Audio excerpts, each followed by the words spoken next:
Hello friends and namaskar. Let me ask you, are you leading your company through a chaos or are you creating a legacy that transcends market volatility? In this video, we decode the profound wisdom found in Bhagavad Gita and try to answer this question. For a CEO, this isn't just a philosophical statement. It's a masterclass in resilient leadership, and therefore in this video we will discover why the greatest business leaders operate from a place of eternal perspective and shedding the fear of failure and illusion for gaining total control. Let's go and discuss this further. Every day as a CEO, you wake up to the same pressure, and that is the numbers, the quarterly target, the market volatility, the competition, the fear of losing market share, losing your edge, or even losing your company. We treat business like a battleground where one wrong move results in total destruction. But what if I told you that the fear of business uh, and all other fears are rooted in a fundamental misunderstanding of the reality. Today we are stepping beyond the balance sheet and we are looking at 5,000-year-old secret from Bhagavad Gita that changes everything about how you lead, how you decide, and how you survive. So friends, if you have reached this far, please inform us from which city you have tuned in and in which language you are watching this video. This will help us determine the reach of our channel. Alright, let's proceed further. The verse is chapter 2, verse 19, and Bhagwan Krishna tells Arjun, and the quote starts, "In ignorance, one may think that a soul can slay another soul, or the soul gets slayed by another soul. But in truth, the learned know that the soul neither kills nor is killed." And the quote close. Now let's bring it into the boardroom, modern boardroom. In business, we are constantly slaying the competitors and fearing being slayed by them at the same time. We think if a product fails, the business dies. If a competitor launches a better service, we are slayed, we are finished. But the Gita is inviting us to a different level of intelligence. It is teaching us about the imperishable. When you identify only the external, the revenue, the valuation, the physical assets, you are living in a state of constant fragile death. But when you lead from the core, the purpose, the value, the innovation, and the vision, you tap into something that cannot be destroyed by the market shifts. The learned CEOs doesn't mean someone with the most degrees. It means someone with vivek, the ability to discriminate between temporary and the eternal. When you are attached to the outcome, you are anxious. You lose the ability to see clearly. You make desperate short-term decisions that hurt your long-term legacy. True leadership is performing your duty, your dharma, with total intensity, but without paralyzing fear of the results. So when you stop fearing the death of your plans, you stop being prisoner to the market data. You become a pioneer, not a defender. So how do we apply this, in our daily life? And therefore, I would like to provide three perspectives from my side. There are three ways to practice the eternal perspective, and that you can practice from tomorrow morning or even today. Choice is yours. First is analyze the imperishable. Ask yourself, if my entire current product line vanish tomorrow, what will remain then? What will happen? Is it your team's culture? Is it your unique problem solving process? That is your soul basically. Whatever remains, if everything perishes, is your soul. So identify that and build on that. Number two, detached intensity. Execute your strategy as if everything depends on it, but accept the outcome as if you are a gardener. You plant the seed, but you don't dictate the weather, right? Number three is a perspective shift. So next time a crisis hit, stop and ask, is this the end of the soul of this company, or is it just a change in the market? Don't let the temporary slaying of a project break your focus on a long-term vision. Business is not just about the transaction, it's about the transformation. When you stop leading out of fear, you start leading out of power. You're not the victim of the market, you are the architect of a vision that transcends the ups and downs of any single fiscal year. Move beyond the balance sheet, lead with the wisdom that understands what truly lasts. So, friends, if you found this perspective shift valuable, I want to hear from you in the comments below. Tell me, what is one fear you have been carrying that you are, ready to let go of? And we will learn it together. We will discuss in the future episode. So, friends, if you have any questions, as I mentioned, please leave them in the comments, and I will see you very soon in the next one. Have a nice day.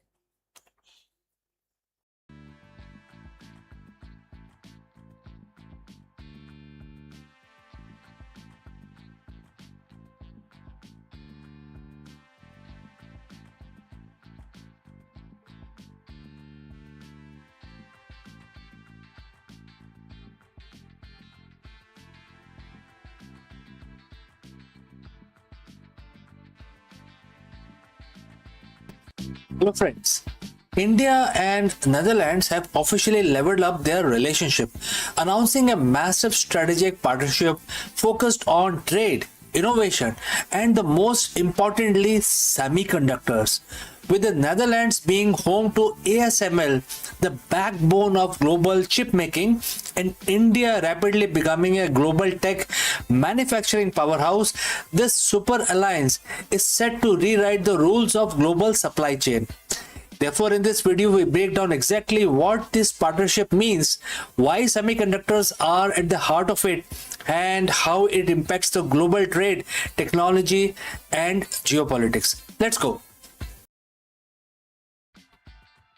Imagine a world where future of the artificial intelligence, global trade, and the brain power behind the smartphone is entirely reshaped overnight. It's not a sci-fi movie, it's happening right now. We are officially witnessing the birth of a new global tech superpower alliance. In a historic move, India and the Netherlands have dramatically elevated their bilateral relationships into a full scale strategic partnership, signing a 17 something like 17 major agreements. Now, why does this matter to you or me? Because at the very absolute center of this massive deal is something that entire world is fighting over, and that is semiconductors. So friends, if you have reached this far, please inform us from which city you have tuned in and in which language you are watching this video. This will help us determine the reach of our channel. Alright, let's move forward. The Netherlands is the undisputed gatekeeper of the global chip manufacturing technology. India is the fastest growing technology and manufacturing market on earth. Together, they are creating a powerhouse designed to rewrite the global supply chain, secure critical minerals, and safeguard the future of technology. In this video, we are breaking down exactly what is this super alliance means, why this semiconductor deal is an absolute game changer, and how it impacts the global balance of power. So friends, let's dive in. B-roll of automated robotic arms handling silicon wafer. Sometimes you see this and you try to imagine this. To understand why this alliance is such a big deal, we have to look at what's under the hood. The semiconductor mega deal. Right now, the world runs on microchips. They are in your car, your phone, your medical equipment, and your military defense systems, but making them is incredibly difficult, and the supply chain is dangerously concentrated. Enter the Netherlands. The Dutch house, a tech juggernaut called ASML, is the only company in the world capable of making the extreme ultraviolet or EUV lithography machines required to print the most advanced microchips on earth. Without the Dutch tech, the global tech industry effectively grinds to a halt. Enter India now. Under the India Semiconductor Mission, India is investing tens of billions of dollars to become a premier global hub for chip manufacturing, trying to diversify away from traditional East Asia tech hub, and therefore this discussion going on with Netherlands and more specifically with ASML. During the bilateral talk in Hague, a massive milestone was reached. Tata Electronics and ASML officially closed a monumental partnership. ASML cutting edge equipment and expertise are heading straight to India's first major front, and it is going to complement to semiconductor fabrication plant or fab being built in Dholera in Gujarat. As the leaders noted, this means the chips will literally be built in India utilizing world class Dutch machinery. This isn't just a simple buyer seller agreement. The two nations are formally linked. The Dutch Semicon Competence Center directly to Indian Semiconductor Mission. They are building an entire ecosystem of suppliers, startups, and tech development. But you can't run multi-billion dollar chip fab with machines alone. You need human capital as well. You need genius level talent. And that brings us to what they are calling the brain bridge. One of the most exciting aspects of this 5-year strategic roadmap is the academic and research alliance. The Eindhoven University of Technology and the University of Twente in Netherlands have signed a comprehensive memorandum of cooperation with 6 of India's absolute elite engineering institutions. The Indian Brain Bridge institutions are the IISc, which is in Bangalore, IIT Mumbai or IIT Bombay, IIT Delhi, IIT Gandhinagar, IIT Guwahati, IIT Madras. This network isn't just purely academics, it is heavily backed by real world technology and giants like NXP, ASML, Tata's, and CG Semi. And therefore, this is a very big deal. At exactly the same time, they have signed a massive mobility and migration cooperation pact as well. What does this mean in plain English? It means significantly easier visa norms, smoother talent pipelines, and expanded long-term partnership and work opportunities for Indian students and tech professionals in the Netherlands. The Dutch get direct access to India's unparalleled pool of software engineers and innovators, and India gets direct hands-on training with the most sophisticated hardware technology on the planet Earth. It's a flawless win-win. While the microchips are grabbing all the headlines, this new strategic alliance actually covers 17 different agreements designed to completely bind these two economies together. Let's look at the major pillar of this deal. First is the critical minerals. You can't build advanced electronics or electrical vehicle batteries without rare earth elements. The two nations have agreed to secure and build a resilient supply chain for critical minerals spanning from exploring to value chain integration. Number 2 is the green hydrogen roadmap. The Netherlands is a world leader in clean energy transitions, and India wants to be the world's biggest exporter of the green hydrogen. This roadmap opens up a huge door for India to export clean energy directly into Europe. Number 3 is the defense industry roadmap. In a world riddled with geopolitical uncertainties and security is top of the mind, India and the Netherlands are designing a framework for the joint manufacturing of defense equipment, components, and direct technology transfer. They are even exploring a mutual logistic support agreement for their military forces. On top of all that, they have implemented a custom mutual administrative assistant agreement to streamline the trade and all aspects of whatever we have discussed so far. Remember, bilateral trade between these two already sit at a massive $27.8 billion. The Netherlands is India's fourth largest investor, and the port of Rotterdam serves as India's primary strategic gateway into entire European market. This pact essentially supercharged that gateway. Now we have to look at the bigger picture. Why is the alliance happening right now? The reality is that the global geopolitics are shifting fast.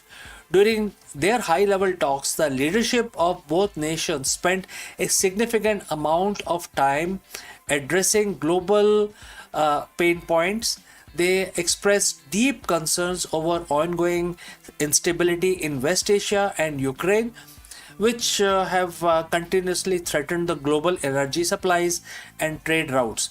Both nations took a hard, unified stance on the Strait of Hormuz, jointly demanding absolute freedom of navigation and the unhindered flow of global commerce, while explicitly opposing any restrictive maritime measures. By coming together, India and Netherlands are purposefully insulating themselves from the global shocks. Western nations are actively seeking trusted democratic partners to diversify their tech dependencies away from single source manufacturing countries. This alliance positions India as Europe's ultimate trusted partner for hardware while ensuring that Netherlands maintains a dominant foothold in booming South Asia market.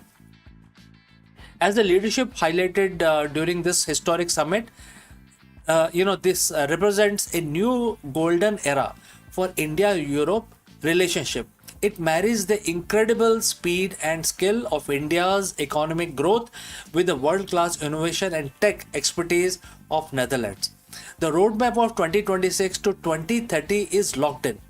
The factories are being built, the universities are collaborating, and the microchips are about to flow. The tech landscape is evolving, and this super alliance is driving the change. But now I want to hear from you. What do you think about this partnership? Will this formally establish India as next global semiconductor superpower? How do you think this impact the global balance of tech power? Drop in your thoughts in the comments below. And if you find this breakdown valuable, make sure to smash that like button, subscribe to the channel and turn on the notifications so you never miss another deep dive into the technology reshaping our world. So friends, thanks for watching and I will see you again in the next one. Before I go, a word about our affiliate partner.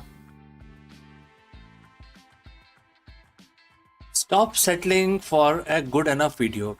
If your built-in laptop camera looks like a grainy mess, it is time for an upgrade.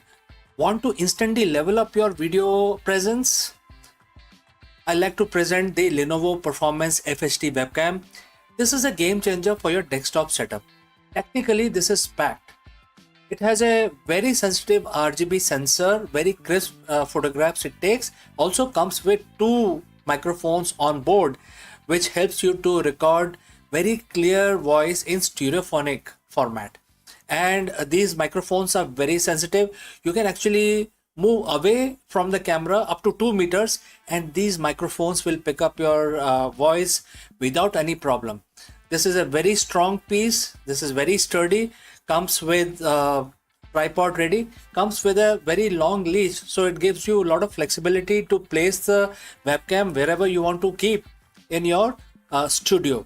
And also it has a swivel base, which is also very handy. So if you want to basically level up your game and you want to pick up this camera at a discount, please click on the link here or scan the QR code. Now let's get back to our video.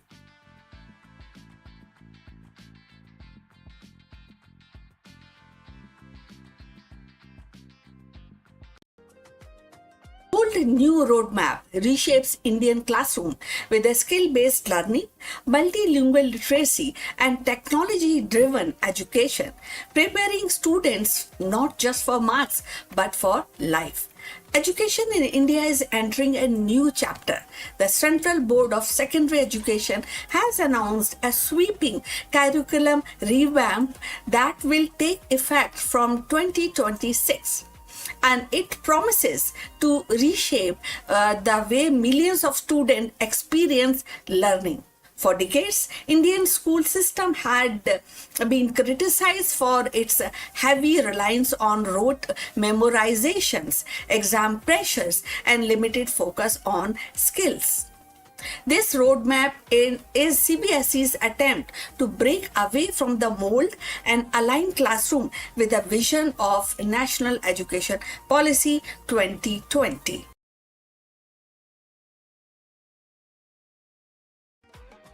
At the heart of the revamp is a shift towards skill-based learning.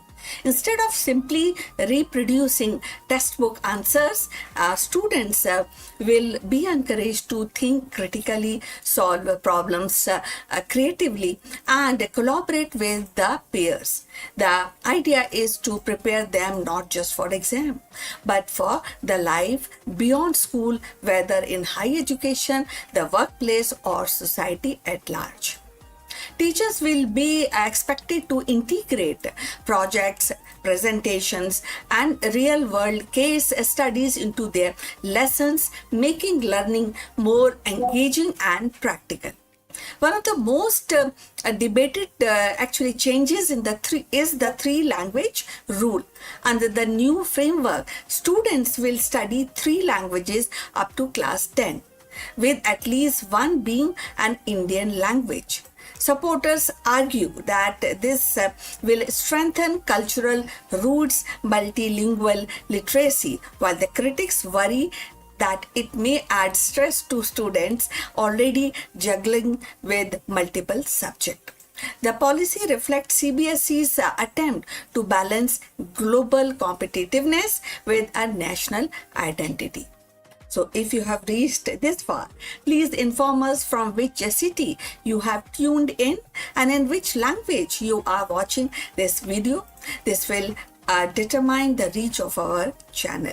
So going forward, another major reform in the reduction of content load.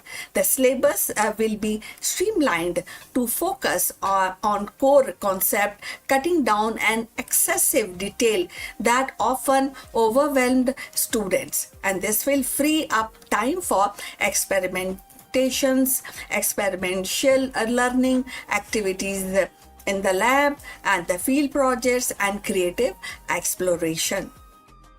So alongside this, CBSE plan to integrate technology and digital tools into classroom. So adapted learning platform, AI assist resources, and online practical module will become the part of everyday teaching, ensuring students are comfortable with the digital world they will inherit. Assessment will also undergo a transformation.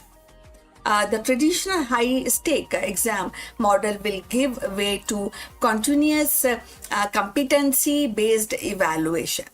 Marks will be no longer hinged solely on the 3-hour test. Instead, projects, practical, and presentation will carry a greater weight. And this change is expected to reduce exam stress and provide a more accurate picture of students' ability. The impact of this reform will be felt across the ecosystem. Students will find their education more engaging and less mechanical. Teachers, however, will face little challenge of adopting the new method, mastering the digital tools, and rethinking how they evaluate performance.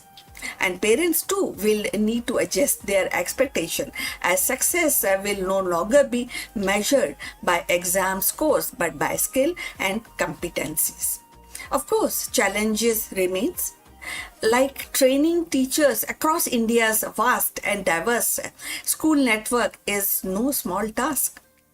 Ensuring rural schools have access to digital infrastructure will require significant investment, and the 3-language rule may face resistance from families who fear it add unnecessary burden.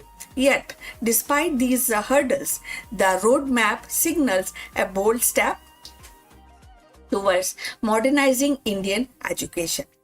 So, what do you think about this? We have come to the end of this live stream, and thanks for watching. I would request you to like and subscribe our channel, and see you in the next one. But before we close this live streaming, a few words about our affiliate partner. Stop settling for a good enough video. If your built-in laptop camera looks like a grainy mess, it is time for an upgrade. Want to instantly level up your video presence? I like to present the Lenovo Performance FHD webcam. This is a game changer for your desktop setup. Technically, this is packed. It has a very sensitive RGB sensor, very crisp photographs it takes. Also comes with two microphones on board, which helps you to record very clear voice in stereophonic format. And these microphones are very sensitive. You can actually move away from the camera up to 2 meters, and these microphones will pick up your voice without any problem. This is a very strong piece. This is very sturdy. Comes with tripod ready. Comes with a very long leash, so it gives you a lot of flexibility to place the webcam wherever you want to keep in your studio. And also it has a swivel base, which is also very handy. So if you want to basically level up your game and you want to pick up this camera at a discount, please click on the link here or scan the QR code. Now let's get back to our video.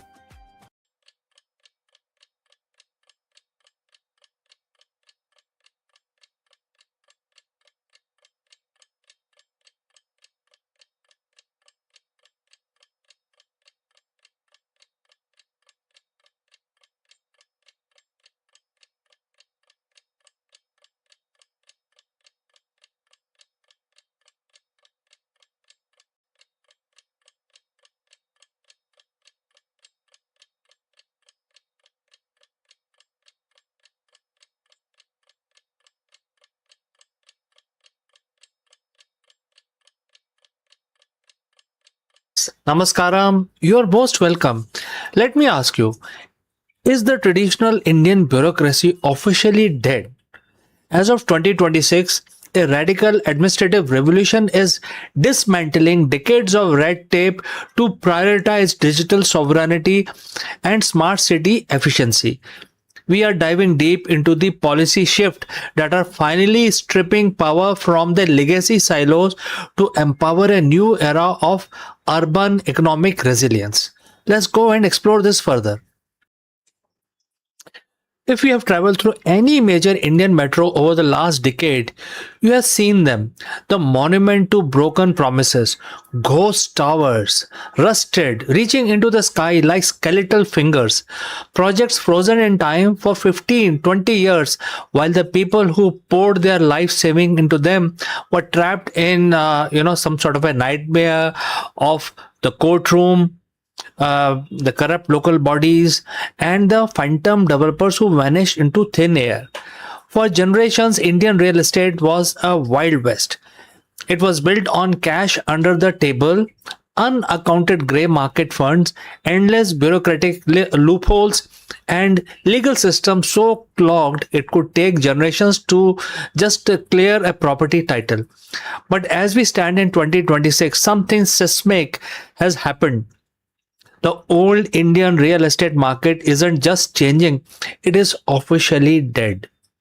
In its place, a radical administrative revolution is sweeping the nation, tearing down legacy silos, enforcing digital sovereignty, and reshaping the country from ground up through the Smart City 2.0 initiative. Today, we are diving deep into the policy shift that stripped power from the legacy gatekeeper, bypassed the rubber stamp bureaucracy, and unlocked the new era of urban economic resilience. This is the story of how the new laws and literally rebuilding, these laws are rebuilding India literally. To understand how revolutionary today's landscape is, we have to look back at what we have just escaped.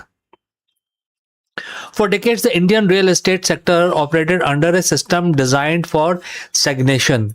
If a developer wanted to build a project, they didn't just need capital, They needed endurance. They had to navigate the labyrinth of up to 40 odd distinct local, state, and environmental clearances. Every single touch point was a toll booth of delay and some sort of extraction. The local municipal clerks held power over the occupancy certificates. Land titles were messy, overwhelming, and frequently contested across generations. Many collected from home buyers and project A was routinely diverted to buy land for project B, leaving the original buyer high and dry when the market cycle turned. The system was built on opacity. Developers loved the fog because it hid the defaults and delay. The bureaucracy loved the fog because the discretion equals leverage. And the home buyers carried 100% risk with zero legal protection. It was an administrative bottleneck that choked India's urban potential.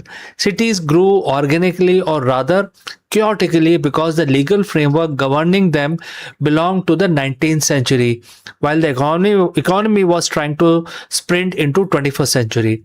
Something had to give, something had to be done. And when it did, it came out as a gentle reform and as a legislative earthquake. The turnaround didn't happen overnight, but it culminated in a triad of massive structural changes that fundamentally rewrote the rules of engagement. First came the Real Estate Regulation Act, which is known as RERA. When RERA was first introduced, legacy developers laughed at it and they thought it was just another paper tiger. They were wrong. RERA forced developers to put 70% of the customer's fund into escrow accounts strictly earmarked for the specific project. No more robbing, the Peter to pay Paul. No more diversion of funds. Furthermore, developers were legally mandated to state completion date upfront and face heavy financial penalties or jail time for missing them. Second was the Insolvency and Bankruptcy Code, IBC. For the first time, when the home buyers were recognized as the financial creditors, let that sink in. When the giants' real estate, collapsed under mountains of debt, home buyers weren't pushed to the back of the queue behind banks and the institutional lenders. They had a seat at the table, forcing resolution professionals to either complete the stalled project or liquidate the assets to protect the consumer capital. Third, and perhaps the most quietly radical, was the push towards digital land titling and the blockchain backed registries. Think about what land registries used to be: paper records, prone to forgery, manual tampering, and multi decade litigation. Today, states across India are shifting towards conclusive land titling system integrated with national digital infrastructure. So when you strip away the manual discretion of local registrars and replace it with automated, transparent digital footprint, you kill the underground economy of the real estate overnight. The old real estate model, fueled by the black money and the bureaucratic gatekeeping, suffered a fatal blow. With the foundation cleared of the rubble, rising in its place, welcome to Smart City 2.0. With the foundation cleared of the rubble, and all these changes, most people think smart city just means free Wi-Fi, smart street lighting, or fancy electric buses. That version of 1.0 that you are thinking, right? Smart City 2.0 is an administrative revolution. It is the digitization of the state itself. We are witnessing the death of the traditional Indian bureaucracy, replaced by data-driven governance and digital sovereignty. Take building approval, for example. In the old days, getting a building plan approved took 18 months of physical file moving from desk to desk, signature to signature. Today, under automated single window clearance system integrated with AI geographic information, which is also known as GIS, the standardized building plans are vetted and approved digitally in hours, not even in months. The algorithm don't take bribes, algorithm don't lose files, so therefore they are much more efficient and flawless. Furthermore, planning is no longer reactive, it is predictive. Municipal authorities are leveraging IoT sensors and real-time economic data to map out infrastructure before congestion chokes a neighborhood. The water grid, the waste management, traffic flows, and the zoning laws are dynamically managed through centralized digital command centers. And for the citizen, it has translated into unprecedented empowerment through unified state apps and portal. You can verify a builder's RERA compliance record, check clear land titles, register properties, and file municipal grievances redresses with zero human friction. The power has shifted away from the local bureaucrats sitting behind a mountain of files and back into the hands of citizens and accountable institutions. So, what is the conclusion? Rebuilding India for the future. The death of the old real estate isn't just about the glass buildings or tighter laws. It is a fundamental philosophical shift in how India built its future. For decades, we've accepted the dysfunction as the price of scale. We believed that because India was big, complex, and diverse, corruption and red tape were simply the cost of doing business. The last few years have shattered that myth.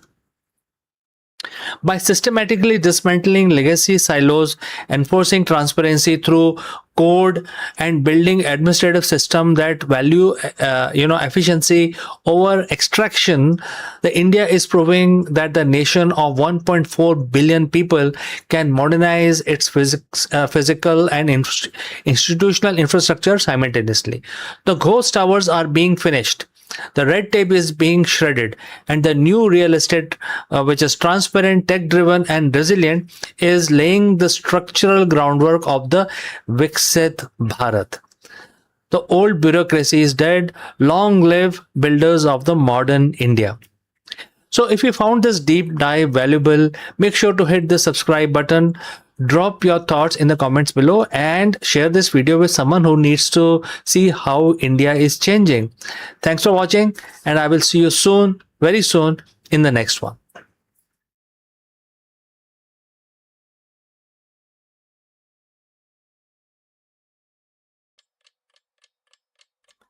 Hello, friends. Namaskaram. In an era where the CEOs are obsessed with analytics, KPIs, and AI driven insights, there is a fundamental element of business and humanity itself that numbers simply cannot quantify. Therefore, in this video, we explore the profound leadership lessons that we learn from Bhagavad Gita. And we will actually discuss one particular verse which describes the soul as something amazing to witness yet impossible to fully decode, serves as a powerful metaphor for the CEO's blind spot. Let's go and discuss this further. As CEOs, we live by numbers. We are trained to believe that if we can measure it, we can manage it. We optimize our supply chain, we do A and B tests, and we also test our marketing. We use AI to predict market shifts. We pride ourselves on being data driven. But let me ask you a simple question. How often have you made a perfect decision based on all the available data only for it to, fail sometime later because of something which you missed and that was intangible? Maybe it was a culture issue, you didn't see it coming, or sudden shift in consumer feelings that no spreadsheet could capture. Today, I want to talk about your biggest professional blind spot. It is not a lack of data, it is the mistaken belief that data is the only reality. We are going to look at this through the lens of an ancient wisdom, a verse from Bhagavad Gita that suggests there are dimensions of reality that remains by definition beyond our decoding. So friends, if you have reached this far, please let us know from which city you have tuned in, and you know which language you're watching this video. This will help us determine the reach of our channel. All right, let's look at the verse now. In this verse, the text describes the nature of the soul, which is the essence of a person or the inner spark, using three words. And the quote starts: for some the soul is amazing to see, for some it is perplexing to hear, and for some it is a mystery when described. No one has really been able to decode the soul as yet. And the quote close. Think about the word mystery. In business, we hate that word. We want clarity, we want an algorithm. But this ancient teaching reminds us that the most vital part of life, and by extension, the core of our business success, are inherently indecodable. You cannot put a human soul, a leader's intuition, or the spark of the innovation into a KPI report. So, why is this CEO's blind spot? Because when we try to decode our team as if they are the machines, we lose them completely. The engagement gap also can define this. You can track hours worked by your team, but you cannot track the soul of and the passion of your employees. And the third point could be the vision gap. The strategy is the data, vision is a mystery. People follow leaders who are comfortable with the mystery, not just leaders who are comfortable with Excel. So, when we focus only on the decodable, we become reactive. We ignore the pulse of our organization. We miss the amazing things happening right in front of us because we are too busy looking at the metrics of the past. So, friends, what does this mean for our daily routine? It doesn't mean throwing away your data, it means developing a different kind of executive presence. Embrace the unknown. When you face a crisis, don't just look for more data. Ask, what is the human element here that I'm not measuring? You can also look at, a method of cultivating intuitions. Intuition is just high speed pattern recognition filtered through experience. It is your internal vision of seeing the amazing. You could also consider, the space itself, which holds the mystery. If your team feels like they are line items, they feel they will perform like line item itself because that's what they believe. If you treat them as a part of a mystery that is still unfolding, that is unique and valuable.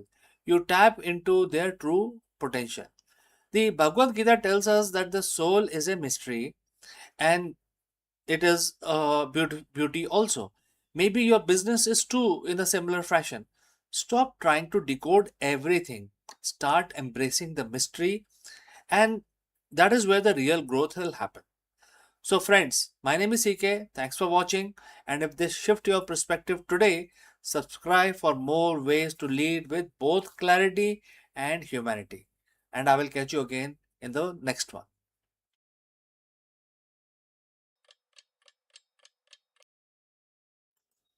Hello दोस्तों, नमस्कारम। आप सबका स्वागत है। आज बृहस्पतिवार का दिन है, 25 जून, यानी कि थर्सडे है। तो आज का दिन तो भगवान विष्णु के लिए समर्पित है। तो हम अपना दिन शुरू करेंगे भगवान विष्णु की स्तुति करके, पूजा करके। और हर रोज की तरह हमने अपना काउंटर लिया हुआ है। तो आप भी अपनी माला लेके या काउंटर लेके हमारे साथ जुड़ें और हमारे साथ ही इस मंत्र का उच्चारण करें। 11 दफा करेंगे। ये देखिए काउंटर है मेरे पास। तो चलिए शुरू करते हैं। हाथ जोड़ लीजिए और भगवान विष्णु का नमन करिए। ओम नमो वासुदेवाय नमः। ओम नमो वासुदेवाय नमः। ओम नमो वासुदेवाय नमः। ओम नमो वासुदेवाय नमः। ओम नमो वासुदेवाय नमः। ओम नमो वासुदेवाय नमः। ओम नमो वासुदेवाय नमः। ओम नमो वासुदेवाय नमः। ओम नमो वासुदेवाय नमः। ओम नमो वासुदेवाय नमः। ओम नमो वासुदेवाय नमः।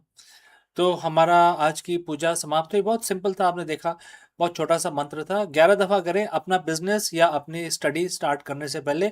अगर आप 11 दफा इस मंत्र का जाप करेंगे तो आपको काफी, आपका दिन शुभ रहेगा। तो चलिए हम अपना दिन स्टार्ट करते हैं।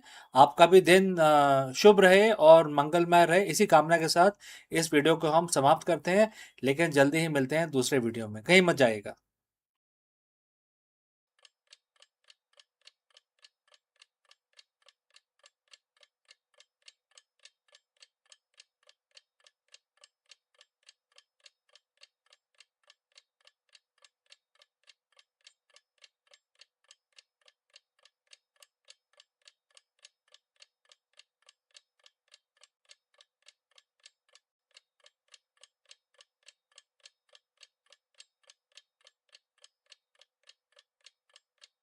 So, friends, in the silent theater of cosmos, where the gravity bends, light and time folds upon itself, black holes have been like a universe most cryptic storytellers.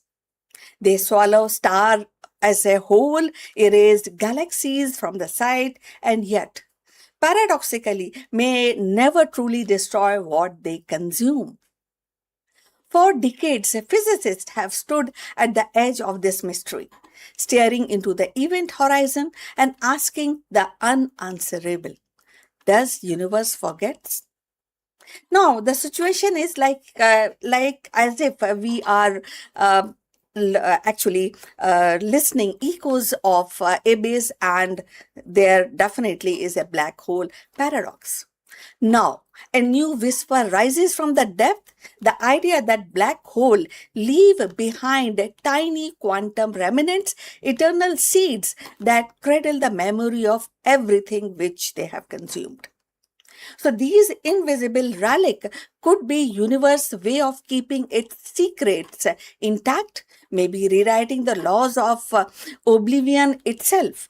So it is a revelation that turning destruction into preservation, chaos into cosmic order, and perhaps offer humanity its first glimpse into how universe remember its own story. So let's find out more about this. In the vast silence of cosmos where the light itself bends and time trembles, black holes have long stood as the universe's most enigmatic sentinels, devoid of matters, keepers of secrets. For decades, physicists have wrestled with the haunting question: when a black hole dies, what happens to the information it once consumed? Does it vanish forever? Define the laws of quantum mechanics, or does the universe find a way to remember? Now, the researchers propose a daring answer that black holes do not erase information but leave behind tiny remnants, quantum seeds that preserve the memory of everything that ever fall within their grasp. So these remnants, smaller than atom yet infinitely dense, could be universe way of keeping its leisure balanced. A cosmic archive written in the language of gravity and light. So imagine the final movement of black hole's life. Hawking radiations and faint whispers of quantum particles escaping its event horizon and grows stronger as the black hole shrinks. For years, scientists believed that this evaporation could end in nothingness, a complete disappearance. But now a new theory suggests otherwise. As the black hole nears its end, it's stabilized into minute scales like relic, a fragment of space time so compressed that it cannot evaporate further. So within this remnant lies encoded the information of stars, planets, and even the civilization that once crossed its threshold. So this idea actually bridges the chaos between the Einstein's relativity and a kind of quantum mechanics. So there are two pillars of physics that have long refused to speak the same language. So relativity describes the grand architecture of space-time, while the theory governs the subatomic dance of particles. So the black hole paradox has been their battlefield, a place where the both theories seems to fail. But if the remnants truly exist, they could serve as translator between these worlds, preserving the quantum information and within the fold of curved time and space. So the implication ripple outward. If every black hole leaves behind a remnant, then the universe may be kind of full of these invisible grains of infinite density, silent witness of cosmic history. So these remnants could even account for a part of mysterious dark matter that shapes galaxies yet remains unseen. So, for each one would be a miniature vault of memory holding the echoes of creation itself. So, philosophically, the theory restore a kind of cosmic justice, and information like consciousness cannot simply vanish. The universe, it seems, refused to forget. So, every photon, every atom, every thought that ever existed leaves an imprint somewhere. So perhaps in the heart of these eternal remnants, maybe, right? So in this view, the black hole are not a destroyer, but archivists. So the one who archives the information. Now the preserving the story of existence in the form we cannot yet read. So as a telescope grow sharper and quantum computer more powerful, humanity edges closer to encoding these mysteries. So the paradox that once mocked our understanding may soon become the key to unify physics, the long sought that is theory of everything. And when that day comes, we may finally glimpse the truth behind the darkness, that even in the deepest void, the universe remembers. So, friends, if you have reached this far, please inform us from which city you have tuned in to this live streaming, and this will help us to determine the reach of our channel. Now, let's continue with our discussion. So, in the silence of the void, the remnant remembers the information, right? About the star, about the galaxies.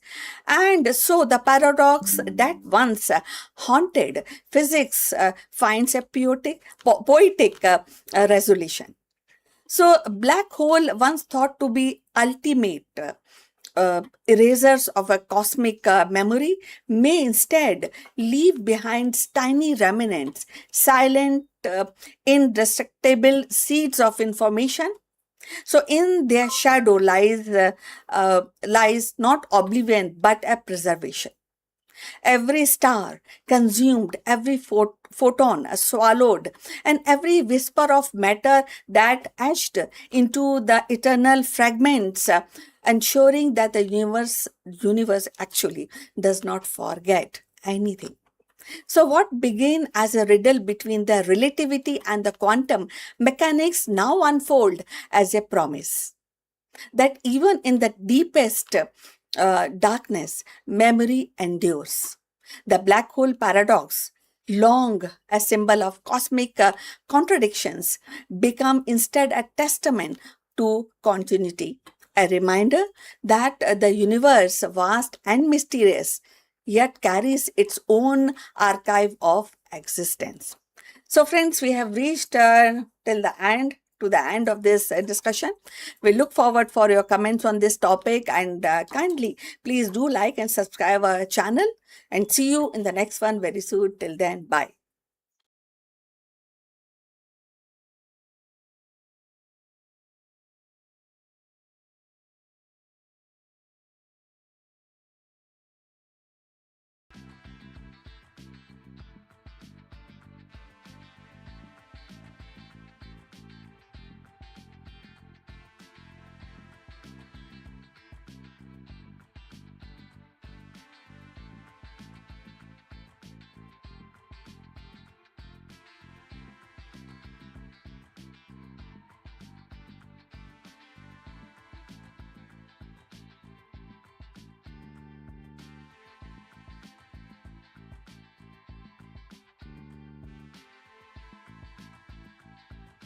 Long before silicon chips and rocket engines, India's rishis and scholars were sketching the blueprint of science in verses and in logic.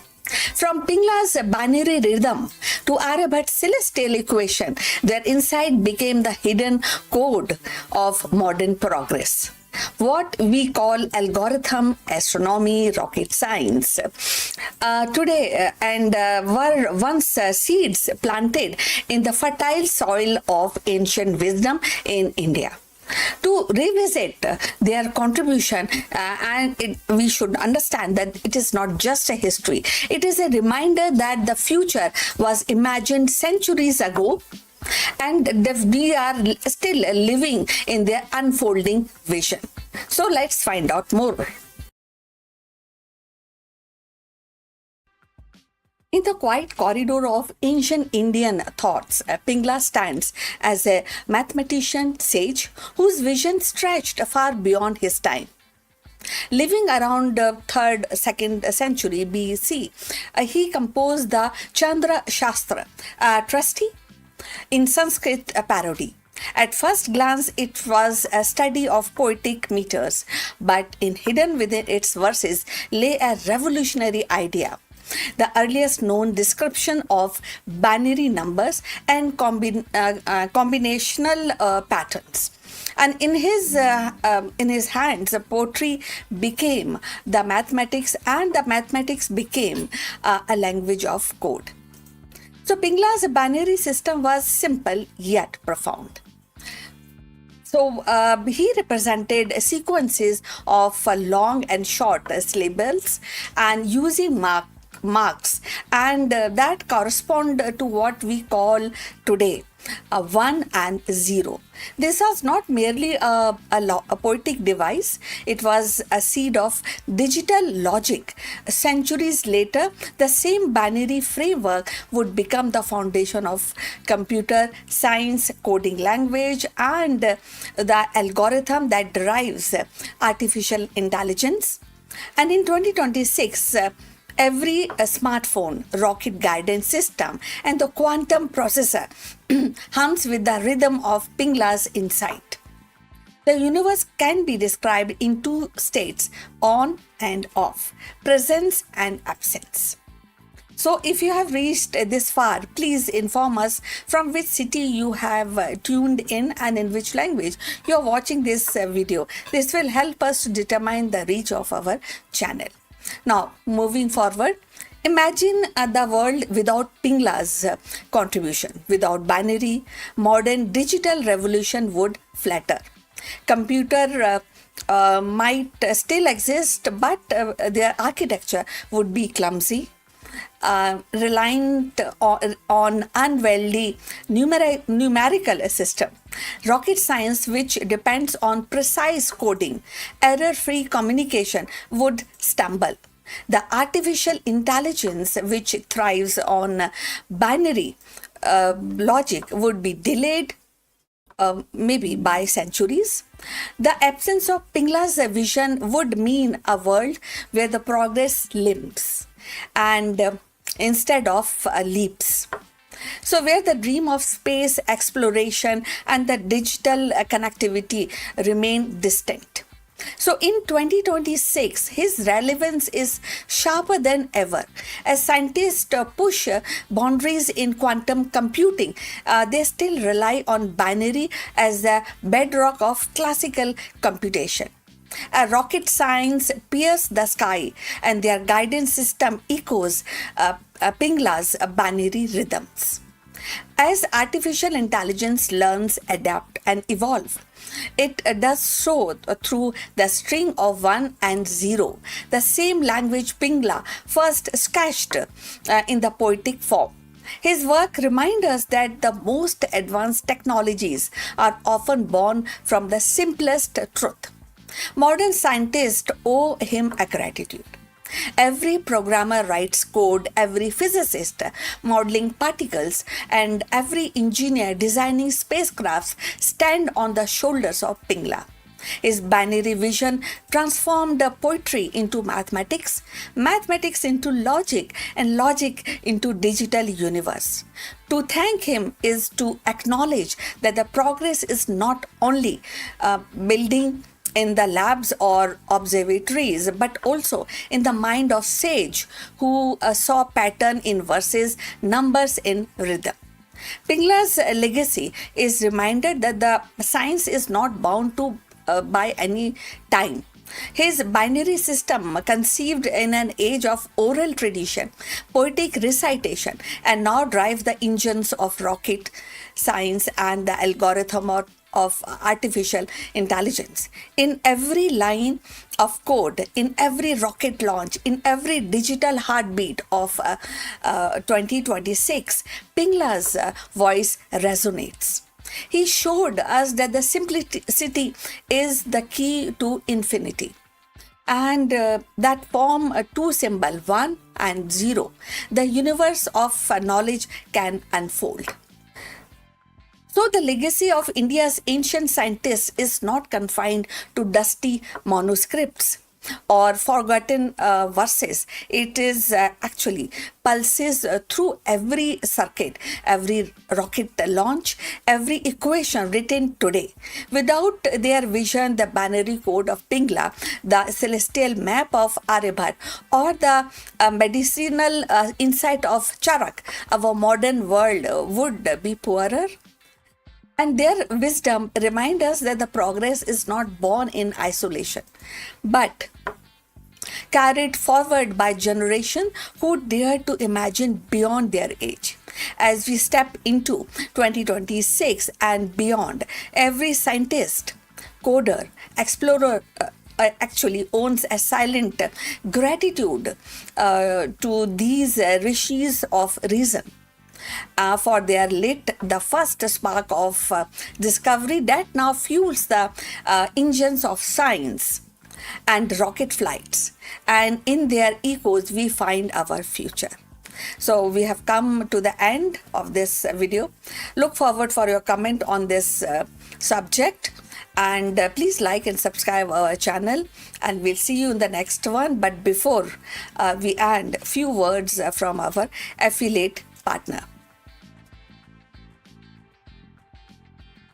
Stop settling for a good enough video. If your built-in laptop camera looks like a grainy mess, it is time for an upgrade. Want to instantly level up your video presence? I like to present the Lenovo Performance FHD webcam. This is a game changer for your desktop setup. Technically, this is packed. It has a very sensitive RGB sensor, very crisp photographs it takes. Also comes with two microphones on board, which helps you to record very clear voice in stereophonic format. And these microphones are very sensitive.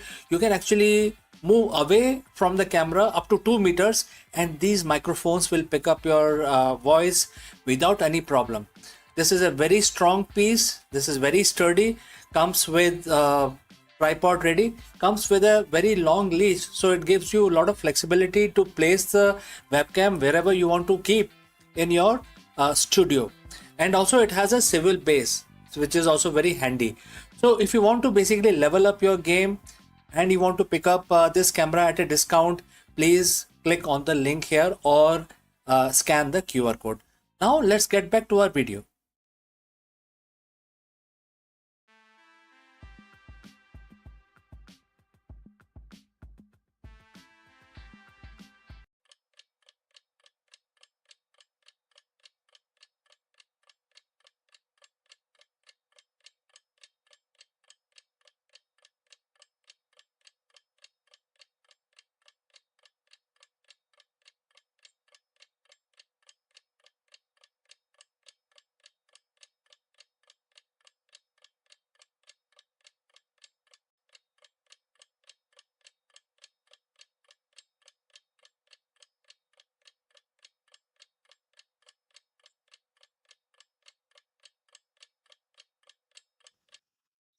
Let me ask you, are you truly leading with clarity, or are you just masking mental suppression behind a facade of executive composure? In this video, we explore a profound and often overlooked leadership lesson from Bhagavad Gita. While the modern business culture praises surface level poise, the Gita issues a sharp warning. Simply restraining your actions while your mind constantly obsesses over desire doesn't make you a disciplined person. It makes you an hypocrite. For modern CEOs, founders, and business leaders, this timeless text serves as an essential diagnostic tool for authentic leadership, emotional intelligence, and the genuine mental mastery. Let's go and discuss this further. Namaskaram, friends. Welcome back, and we are going to have this very important discussion. Now, picture this. It is 8 p.m. in a high rise corner office. The quarterly numbers just miss expectations. A key investor is threatening to pull funding, and your lead product manager just handed in their resignation. Externally, you look like a statue of corporate poise. Your posture is upright, your voice is measured, and you calmly tell your team, "We will pivot. Let's stay focused." You walk out of the boardroom, lock yourself in your office, and for the next few hours, your mind is a chaotic battlefield of panic, resentment, obsessive calculations, and secret fantasies of walking away from all of it. On the surface, you are the picture of disciplined leadership, but underneath, you are a pressure cooker on the verge of exploding. Welcome back, friends. Today we are looking at a brutal, uncompromising truth from the ancient wisdom that cuts straight through the modern corporate facade. We are diving into chapter 3, verse 6 of Bhagavad Gita, a text written thousands of years ago, yet it serves as the ultimate diagnostic tool for the C-suite today. The question we are confronting today is simple, uncomfortable, and urgent. Are you genuinely mindful CEO, or are you just a hypocrite? Let's break this down. In the modern business world, we worship the restraint. We praise the founder who never loses their temper, the CEOs who absorbs bad news with polite nod, and the executives who work 80 hours per week without a complaint. We are, built. We have built an entire industry around executive coaching, emotional regulations, and stress management hacks. The goal is always the same: control your behavior, keep your appearances, never let them see your problems, or they see you sweating. And up to a point, that is necessary as well. Leadership requires a filter. You cannot panic publicly every time the market dips. But there is a massive, dangerous gulf between true regulations and suppression. Most leaders think disciplines means locking their negative impulses, anxiety, and unbridled desire in a mental basement and throwing away the key. You tell yourself, "I am not reacting. I am staying professional. I have total control." Meanwhile, your mind is obsessing over the very thing you claim to have risen above. You are fantasizing about retaliation against a competitor, burning through mental energy, craving short term gratification, or stewing in toxic stress while maintaining a saintly smile on the surface, or probably on LinkedIn. Is that leadership, or is just that a performance art? To answer that, let's look at what the Bhagavad Gita says directly to leaders who confuse suppression with mastery. In chapter 3, verse 6, Bhagwan Krishna delivers a sharp, uncompromising wake-up call to Arjun, let's remember, wasn't a monk in a cave.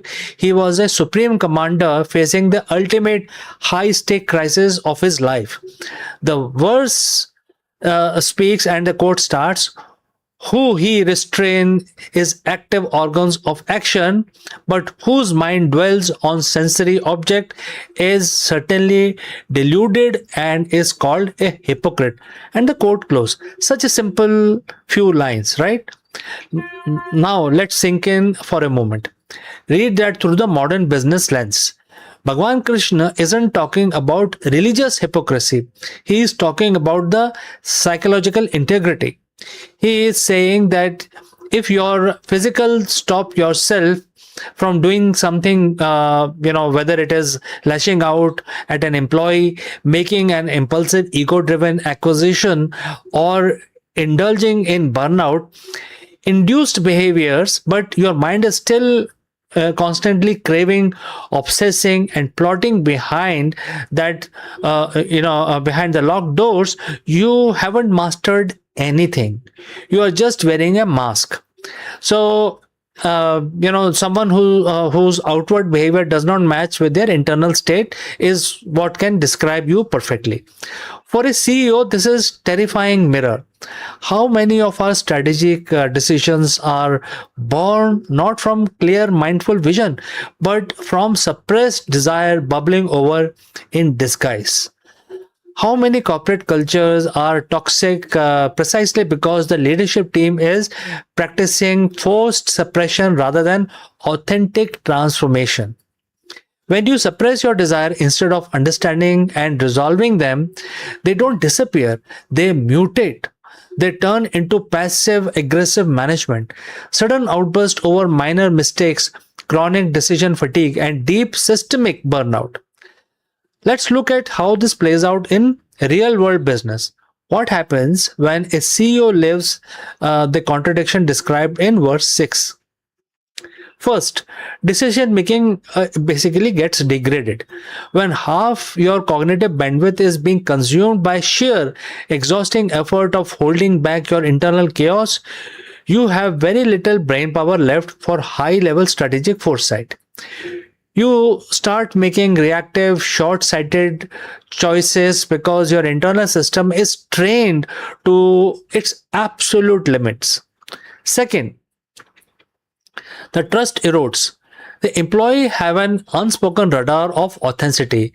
People can sense when a leader is performing, poise rather than living it. When there is a disconnect between your calm external persona and your tense, frantic internal energy, it creates a subtle undercurrents of psychological unsafety in the organization. Your team feels the tension even if you never raises your voice. Third, and the most destructive, it leads to collapse. The human psyche cannot maintain a permanent state of forced suppression. Eventually, the dam breaks.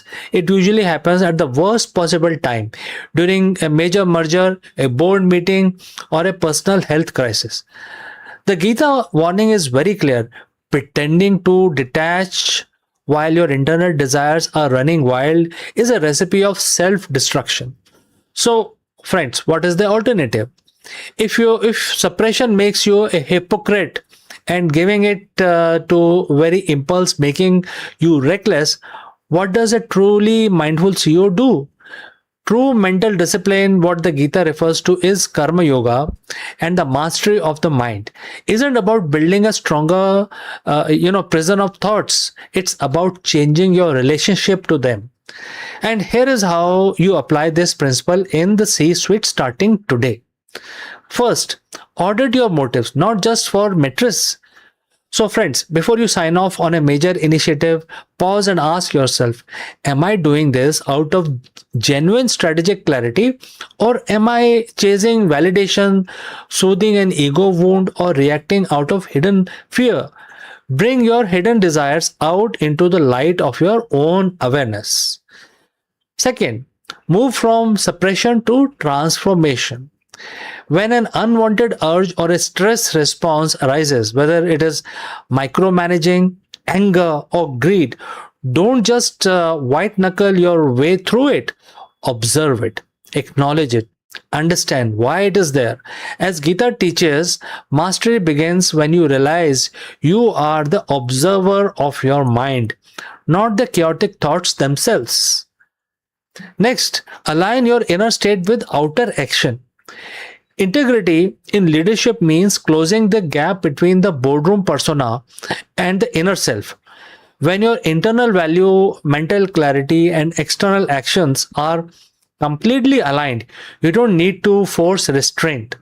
You naturally stop craving things that pull you off course. Peace stops being a performance and becomes your baseline. Being a CEO is one of the hardest tests of human character in the modern world. It demands everything you have. But the greatest danger doesn't come from your competitor, the market, or the economy. It comes from an unexamined contradictions within your own mind. So, friends, stop settling for a fragile mask of suppression. Step into the genuine, unshakable power of the true mental mastery. So, friends, if this resonated with you, hit that subscribe button, share this video with your fellow founders or executive who needs to hear it, and drop a comment below. My question this week is, where in your leadership journey have you noticed the trap of suppression? Thanks for watching. Lead with clarity. And friends, I will see you very soon in the next video.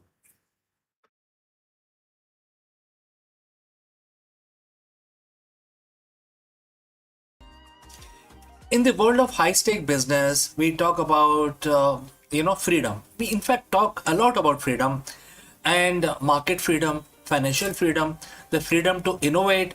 But for the modern CEO, the reality is often opposite. You are tethered to the stock ticker, bound by the expectations of the board, and often a prisoner to your own decision-making loop. We call this the invisible ceiling, the point where your intelligence and hard work cannot take you any further because your mind is too cluttered with the noise of the trade. But what if there was a way to achieve a state of strategic liberation, a state where you operate with absolute clarity, where your decisions are not reactive but visionary? Over 7,000 years ago, a roadmap for this exact state was laid out in a dialogue on a battlefield. Today we are looking at Bhagavad Gita, chapter 5, verse 17. It's not just a spiritual mantra, it is the ultimate executive manual for the 21st century. Those whose intellect is merged in Him, whose mind is one with Him, who are established in Him, for whom He is the supreme goal, their sins being dispelled by knowledge, go to the state from which there is no return. Well, this is a quote and translated into English. So friends, if you have reached this far, please inform us from which city you have tuned in and in which language you are watching this video. This will help us determine the reach of our channel, and I will also know who's watching and who's not. Now let's proceed further. To a CEO, this might sound like a religious abstraction, but let's translate this into leadership language.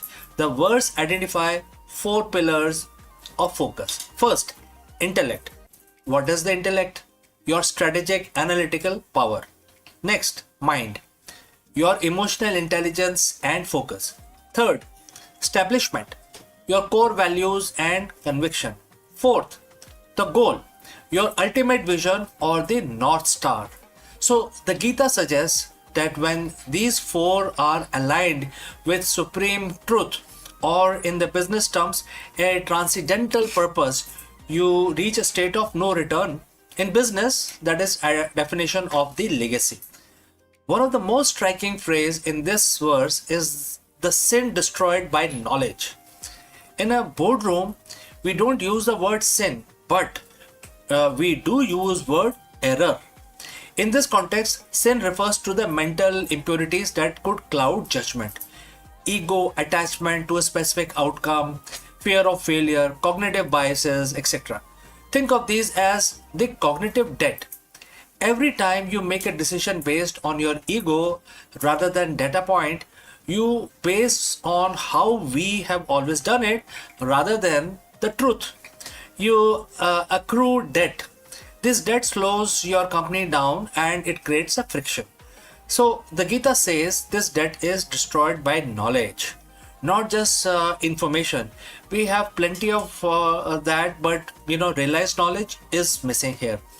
This is the ability to see the market, your competitor, your own team exactly as they are, without distorting the lens of your own desires or fears. When knowledge destroys error, liberation begins. The verse ends with bold promise, the path of liberation where there is no rebirth. The spiritual terms, this is the moksha. In the boardroom, this is the high performance flow state. No rebirth means you stop repeating the same mistake. Have you ever noticed that how some companies seems to hit the same wall every 5 years? The same culture issues, the same product, market fit struggles, the same leadership turnover, and that is a cycle of rebirth in business. The strategic liberation means moving past those cycles. It means your leadership has evolved to a point where you are no longer a manager of crisis, but a creator of realities. You have reached a level of clarity where you don't have to go back to the old ways of struggling. You are no longer reacting to the waves. You are the ocean yourself. So how does you apply Gita 5.17 on a Tuesday morning before a merger or a product launch? I have few tips for you. First, fix the intellect. Start your day by detaching from the outcome. Focus entirely on the integrity of the strategy. Next, dissolve your ego. Ask yourself, am I making this choice to be right or to be effective?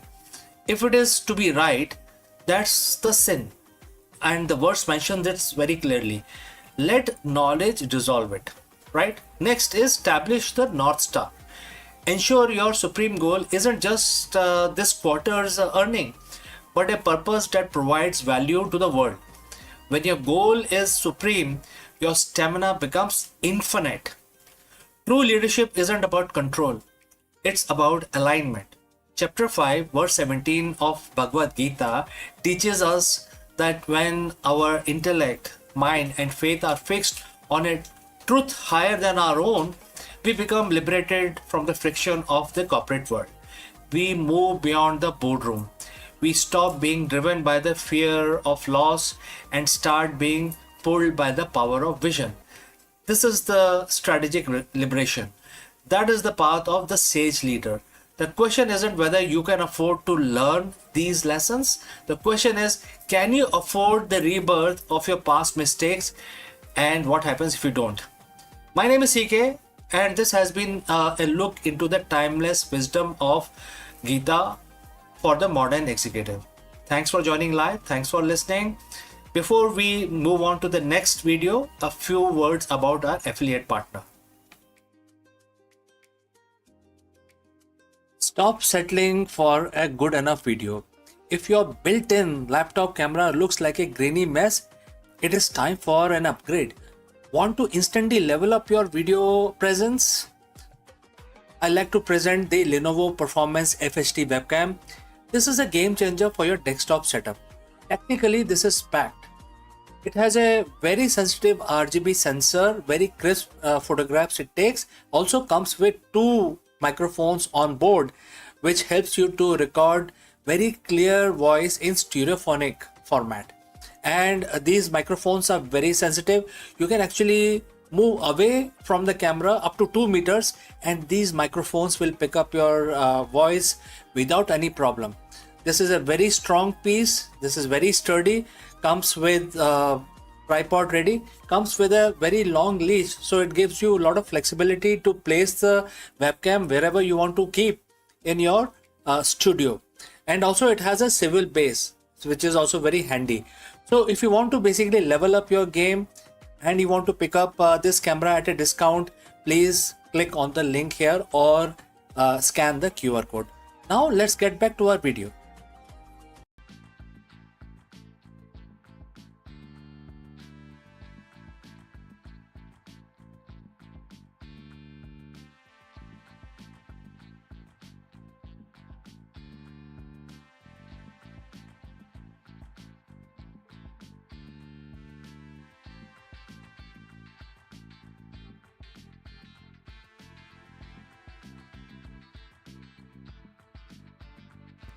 Hello friends and namaskar. Is your business strategy built on a foundation of sand? Like a sand castle? I'm sure everybody gets this kind of a feeling and there are no straightforward answers. Therefore, in this video, we dive into a powerful and sobering lessons from Bhagavad Gita and apply its ancient wisdom to the high-stake world of modern leadership. Many CEOs and entrepreneurs fall into the trap of hollow hustle, achieving massive metrics, scaling operations, and they acquire vast knowledge only to find that their efforts feel empty or ultimately fail. Let's go forward and discuss this further. We've all seen it. The CEOs who have everything, the corner office, the soaring stock price, a strategy that looks flawless on a PowerPoint deck. They are brilliant, driven, and possess a wealth of technical knowledge, technical know-how. But then it happens. Despite the perfect plans, the culture rot from within. The strategy lead to a moral or financial dead end. The growth wasn't sustainable because it wasn't grounded in anything real. In the corporate world, we call this a strategic failure. But 7,000 years ago, the Bhagavad Gita called it something else. It called it a spell. Today we are looking at chapter 9, verse 12 of Gita. This isn't just a religious text. It's a psychological mirror for every leader who has ever wondered why their hard work felt like total waste. So friends, if you have reached this far, please inform us from which city you have tuned in and in which language you are watching this video. This will help us determine the reach of our channel. Alright, let's proceed further. Let's look at the verse and the quote starts. They came under the spell of the material energy, embracing demonic and atheistic belief. Alas, all their hopes for liberation, their fruitive actions, and their knowledge are a total waste. Quote close. To a modern CEO, words like demonic or spell might sound out of place, but let's translate them into business language and let's give it a business context. The spell is what we call a confirmation bias or a corporate myopia. It is when you are mesmerized by a short-term metrics and material energy, which is the profit, the clout, and the vanity metrics that you lose, and therefore you lose sight of reality. Demonic and atheistic beliefs in a business context isn't about theology. It's the belief that you are the sole creator of your success, that ethics are hurdle to be cleared, and that people are just resources to be used. So Bhagavad Gita warns that when a leader operates from this place, three specific things become a total waste. Every CEO, every CEO has a hope for liberation. In business, this is your exit strategy. It's the IPO, the acquisition, the freedom you think you will find once you hit a certain valuation. But verse 12 says these hopes are waste if they are built on demonic foundation. Why? Because if your strategy is driven by ego rather than purpose, you never actually become free. You become a slave to the next quarter, the next competitor, and the next ego-driven goal. You aren't leading a company. You are running a treadmill that has no off switch. Next, Gita mentions fruitive action. This is the heart of every business. The execution, the marketing campaign, the R&D, and the pivots. We have seen CEOs execute brilliant fruitive actions that lead to disasters. Think of massive corporate scandals of the last decade. Those leaders were smart.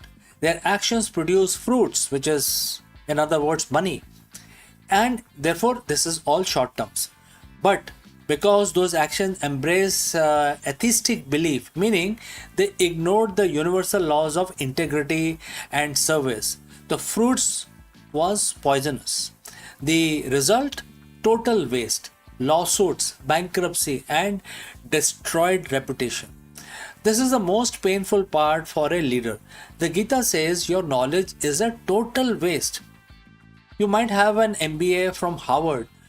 You might know every trend in the AI and fintech, but if that knowledge is used merely to serve the material spell to manipulate market or exploit people, it becomes completely useless. True knowledge, according to Gita, should lead to, sort of realized wisdom. Without a moral compass, your data and your insights are just tools for your own downfall. So, how does a CEO avoid the dead end? The solution isn't stop being ambitious, it's to change the source of your ambition. Break the spell. There are few things, starting with breaking the spell. Audit your motivations. Are you doing this for the material energy, which is ego slash status, or for the dharma, which is purpose and duty? So you must ask this question. Second, reject the demonic models. Stop seeing your business as a machine and start seeing it as an ecosystem that must add value to the world. Third, validate your knowledge. You must ensure your strategy passes the integrity test. If your plan requires you to abandon your value to succeed, the Gita tells you right now it will be a total waste. Lead with purpose, and your actions will finally bear fruit that lasts longer. So, friends, what do you think about this? Thanks for watching. If this ancient perspective or on the modern leadership resonate with you, hit the subscribe button, share this video with leaders who need to hear this, and I will take your leave today, only to catch you again in the next one. Before I go, a word about our affiliate partner. Stop settling for a good enough video. If your built-in laptop camera looks like a grainy mess, it is time for an upgrade. Want to instantly level up your video presence? I like to present the Lenovo Performance FHD webcam. This is a game changer for your desktop setup. Technically, this is packed. It has a very sensitive RGB sensor, very crisp photographs it takes. Also comes with 2 microphones on board, which helps you to record very clear voice in stereophonic format. And these microphones are very sensitive. You can actually move away from the camera up to 2 meters, and these microphones will pick up your voice without any problem. This is a very strong piece. This is very sturdy. Comes with tripod ready. Comes with a very long leash, so it gives you a lot of flexibility to place the webcam wherever you want to keep in your studio.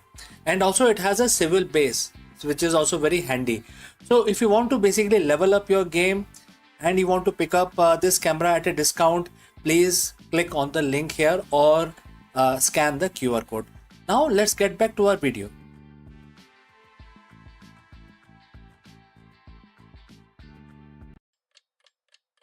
Hello friends and namaskaram. Let me ask you, have you ever felt like the pressure of a constant market disruption is holding your leadership back? This is a very difficult question to answer. Therefore, in this video, we decode one of the most powerful insight from Bhagavad Gita, which is meant for the modern C-suite like a masterclass. So without further ado, let's go and discuss this further. Friends, we live in a world that is obsessed with stability.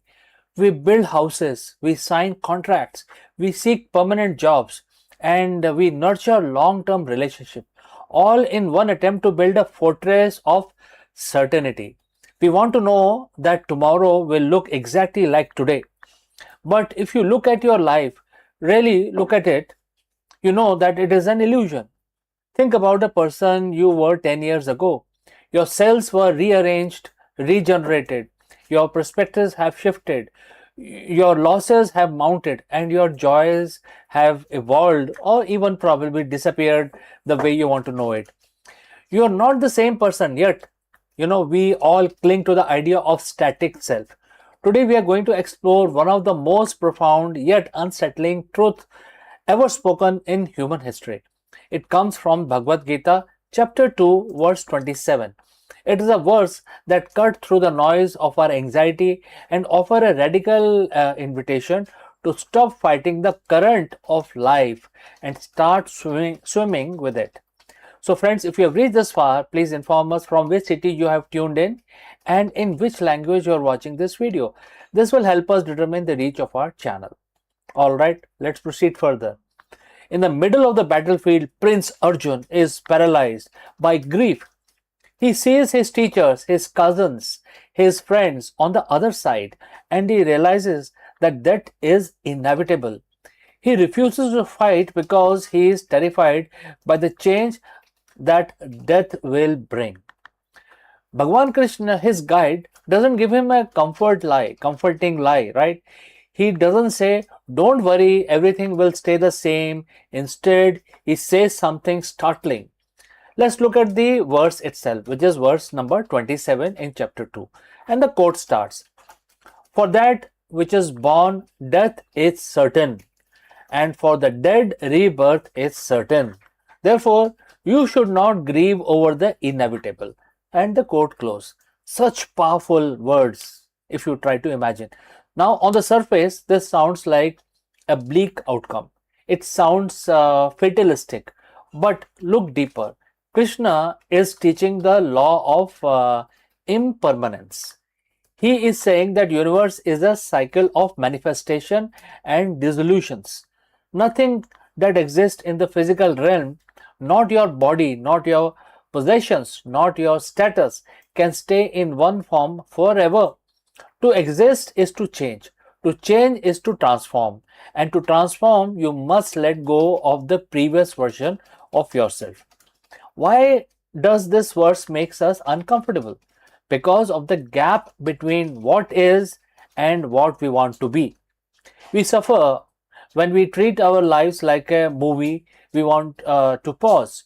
We reach a moment of success or a moment of peace and we think, stay right here, don't move. When that moment inevitably slips away because it has to, definitely we feel betrayed. We treat changes as thieves. We say, my youth was stolen, or my opportunity was taken, or my loved ones were removed.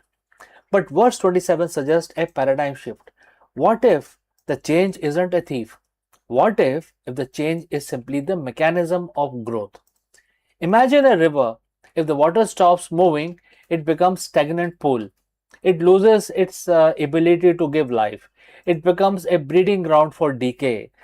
The river is only a river because it's constantly moving, constantly flowing, constantly changing.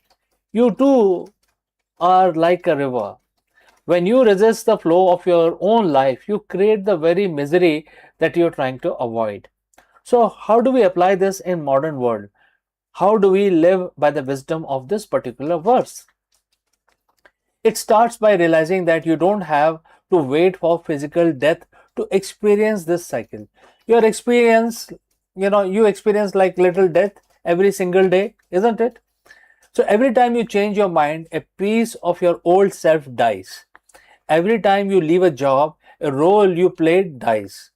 Every time a relationship ends or evolves, your identity dies. Most of us spend our energy trying to resurrect these dead versions of ourselves. We hold on to resentment. We hold on to past titles. We hold on to why or who we used to be. We become ghosts in our own lives, haunting our current experiences with the memory of what used to be. Bhagwan Krishna's lesson is, let it be. When you accept that death or the ending of the phase is certain, you stop being afraid of it. Instead of bracing for impact, you learn to surf. You realize that because everything is temporary, your current struggle is also temporary. The pain you are feeling right now, it is a transition. A stress you are under, it is a precursor to a new state. There is a strange, quiet power in accepting this.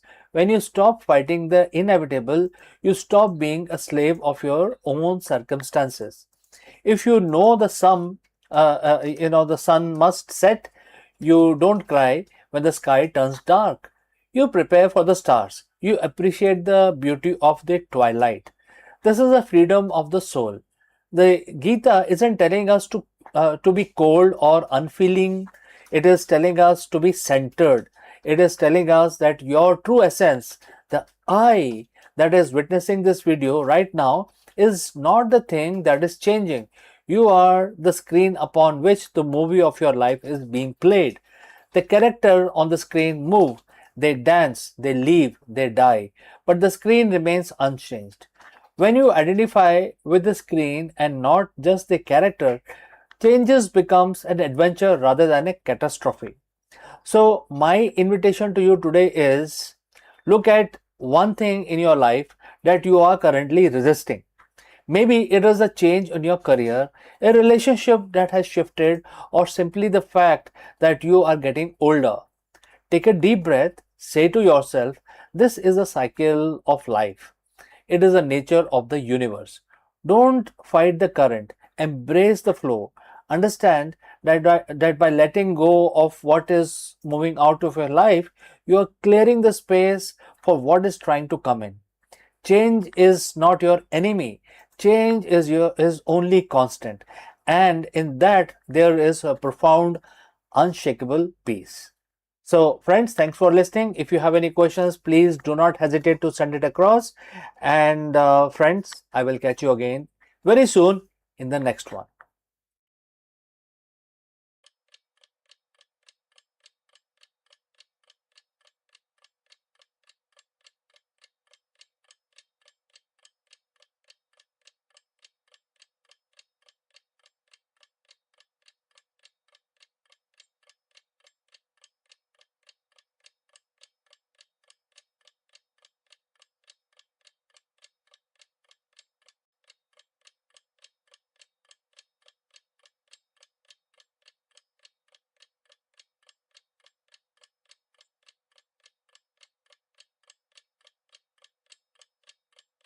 Hello, friends, you're most welcome. Namaskaram. We all know that the chemical rockets have reached their physical limit, leaving Mars years away and stars completely out of reach. But what if we could replace the fire with the raw power of a miniature sun? By using superconducting magnetic nozzles to accelerate plasma to relativistic speed, we could finally turn science fiction into high speed reality. How this works? Let us explore this further. For the last 70 years, we have been trying to conquer the final frontier using essentially the same technology that powered the V2 rocket of the 1940s. We burn fuel, we push it out at the back, and we move forward. It's effective for getting us to the orbit or even to the moon, but as far as for the rest of the solar system, it is simply not enough. Chemical rockets have reached their physical limits. At our current speeds, Mars is a multi-month journey, and the stars, they are effectively out of reach. We are like explorers trying to cross the Atlantic Ocean in a canoe. But what if we could replace the fire with the raw power of a miniature sun? What if we could stop carrying our fuel and start creating our energy? This isn't just a dream anymore. By using superconducting magnetic nozzles to accelerate plasma to relativistic speed, we are finally turning science fiction into a high speed reality. So friends, welcome to the fusion revolution in space propulsion. To understand why we are stuck, you have to understand the tyranny of the rocket equation. It is the cruel law of physics that dictates how much fuel you need to lift as a payload. Because chemical rockets are inherently inefficient. They are heavy, and because they are heavy, you need more fuel to lift the fuel. It is vicious cycle of diminishing returns, and you end up with a massive rocket which is 90% fuel tank and only tiny fraction is actually the mission payload. Now compare that to a fusion drive. In a fusion reactor, you are fusing hydrogen isotopes, deuterium and tritium to release massive amount of energy, and this is the same process that lights up our sun. So if we capture even a fraction of that energy and focus it, we aren't just talking about faster rockets. We're talking about an entirely new class of space flights. We are talking about continuous acceleration. Imagine a ship that doesn't just burn once and coast for months. Imagine a ship that accelerates for weeks on end and coasting at speed that makes the outer planet looks like a weekend trip. So if the fusion is the engine, the magnetic nozzle is the transmission. This is where the real magic happens. In the normal engine, the exhaust, which is quite hot, is controlled by a solid physical nozzle made of metal or ceramic. But in a fusion reactor, the exhaust is plasma, an ionized gas so hot it would instantly vaporize any physical material it touched. So you cannot touch a miniature sun with a metal wall, definitely not. So how do we direct that energy to create the thrust? We use magnetism. By using massive superconducting magnets, we can create a magnetic bottle or a magnetic nozzle. We trap the superhot plasma inside the field of invisible high strength magnetic force. Think of it like a funnel. The magnetic field acts as an invisible wall, forcing the high speed plasma to exit the engine in one single high velocity stream. This in turn generates the massive amount of thrust required to push our spacecraft forward. We are essentially riding the solar wind we created ourselves. We aren't just pushing against the air, we are pushing against the fundamental force of the universe. Now, you might be asking, if this is so great, why don't we have it yet? Well, it is not the lack of theory. The physics of fusion propulsion is quite sound. The challenge is the engineering nightmare of scaling this up for a spacecraft. There are a few things that we need to take care of. First is the heat management. We are dealing with millions of degrees. Even with the magnetic containment, some heat will bleed through, keeping the ship from melting or keeping the superconducting magnets from warming up, and losing the superconductivity is a massive task. Next is a plasma stability. Plasma is famously difficult to control. It wants to twist, turn, and break free of its magnetic cage.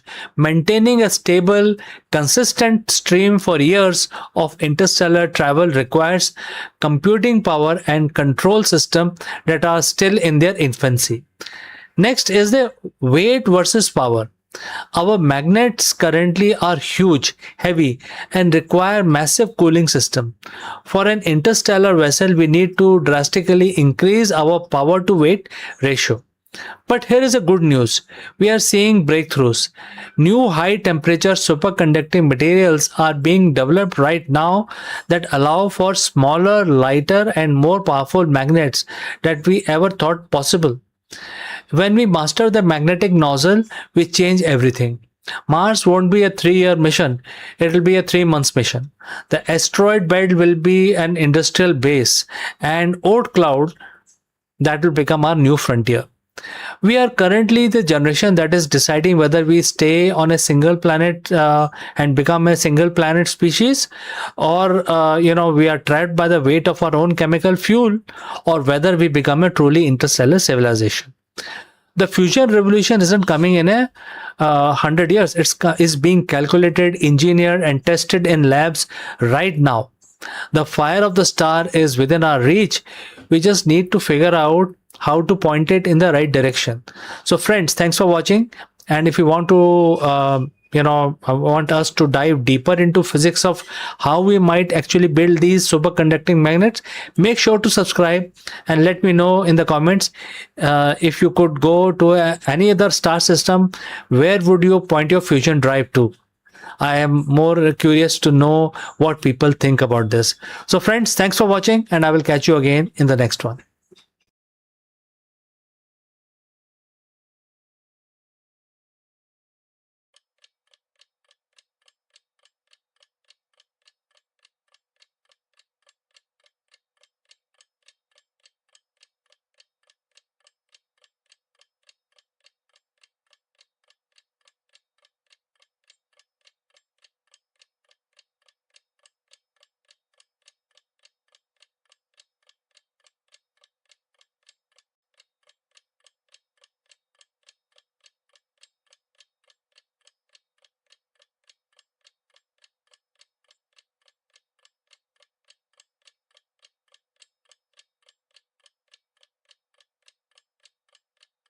Hello, friends.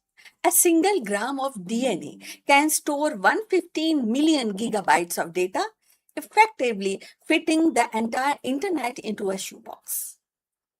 We are now moving beyond traditional hard drives to encode global data sets into a double helix.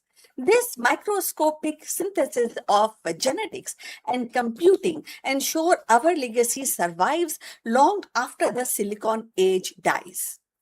Our current data centers are crumbling, you know that, and they are energy hungry and destined to fail within few decades. But a new era of biological supercomputer is here, turning synthetic DNA into a permanent carbon neutral library that lasts for millennia. So we are literally rewriting the code of life to serve as the ultimate archive for civilization. Let's find out more about this. In the quiet hum of laboratories across the world, a revolution is unfolding. Not in silicon, but in flesh. For decades, the story of computation has been told through the language of transistors and microchips or maybe binary code. Yet, beneath the microscope lies a far older and more intricate system, the living cell. Within its membrane, strands of DNA coil, protein fold into the elaborate architecture, and molecular signal dance in the rhythm that rivals the most complex algorithms. Increasingly, scientists are actually beginning to really tell us about this revolutionary and which is unfolding and it is for decades the story of computation has been told through the language, you know that, and yet the beneath the microscope lies far older and more intricate system, the living cell, and within its membrane strands the DNA coil and protein and elaborate architecture, molecular signal. So, increasingly, scientists are beginning to see the cell not merely as something which is a building block of life, but a biological supercomputer machine capable of processing, storing, and transmitting information with elegance that silicon can only imitate. So, considering the staggering efficiency of DNA, a single gram of genetic material can encode more data than all the digital archives humanity has ever produced or built.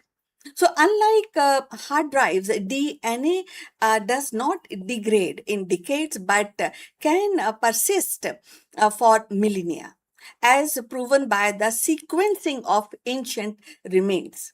Cells, in essence, are natural data center. They replicate information flawlessly and repair corrupted sequences, adapt their programming in response to environmental cues.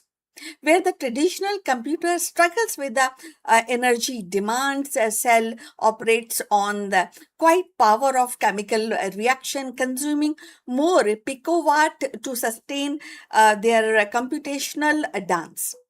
But the promise of biological supercomputer is not simply about storage. It is about computation itself. So, synthetic biologists are now designing a genetic circuit DNA sequence that behave like logic gates, turning cellular process into programmable routine. So, imagine a bacterium engineered to detect toxin in water, compute the concentration, and then release a neutralizing agent only if the danger crosses the threshold. So, this is not a science fiction, it is already happening in experimental labs. Cells can be programmed into perform a parallel processing at scale unimaginable to silicon, with billions of organisms working simultaneously. Each runs its own algorithm in the medium of life. So, friends, if you have reached this far, please inform us from which city you are tuned in. This will help us to determine the reach of our channel. So, now let's continue with our discussion.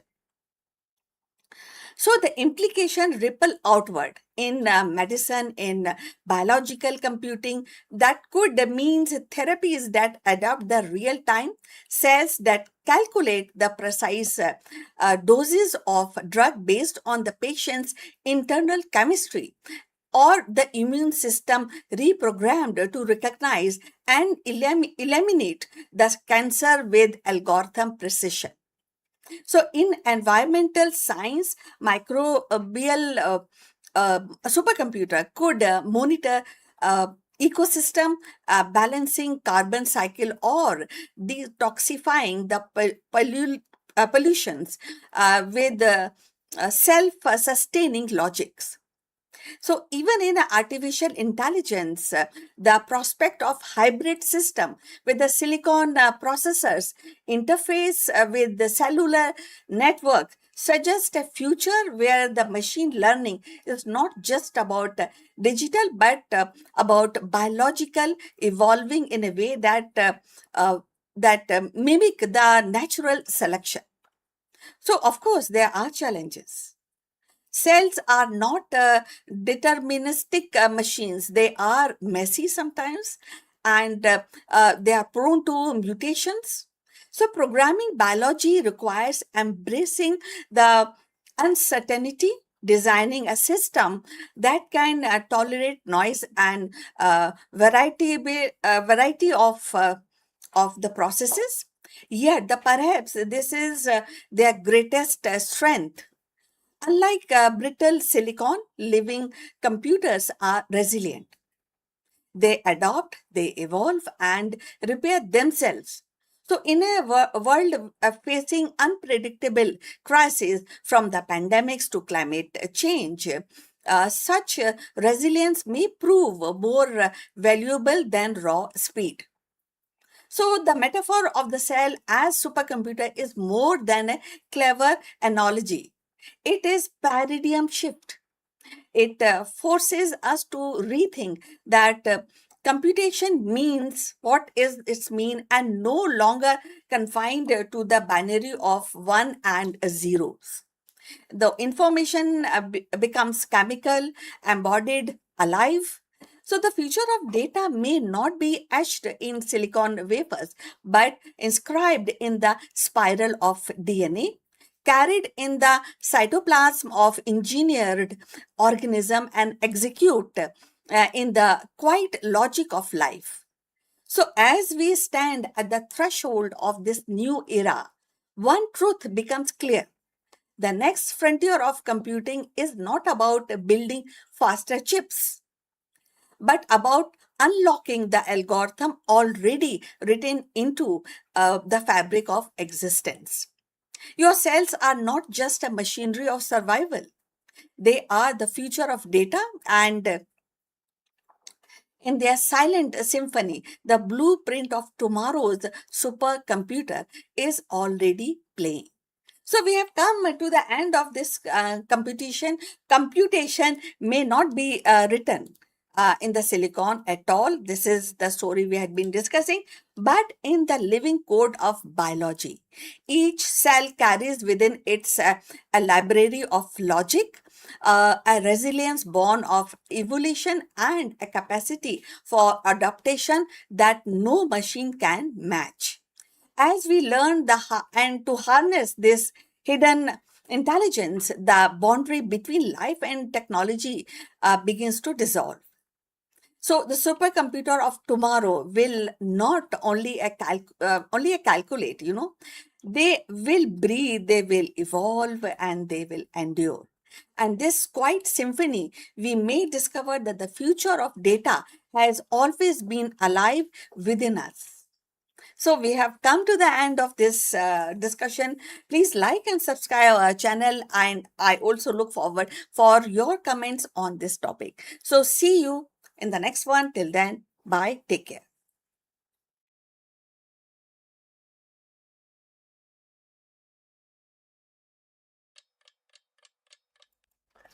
नमस्कार दोस्तों, आपका स्वागत है। और हर रोज की तरह हम भगवान की पूजा करके अपना दिन आरंभ करेंगे। आज शुक्रवार है, फ्राइडे। तो आज तो लक्ष्मी जी का पूजन बनता है।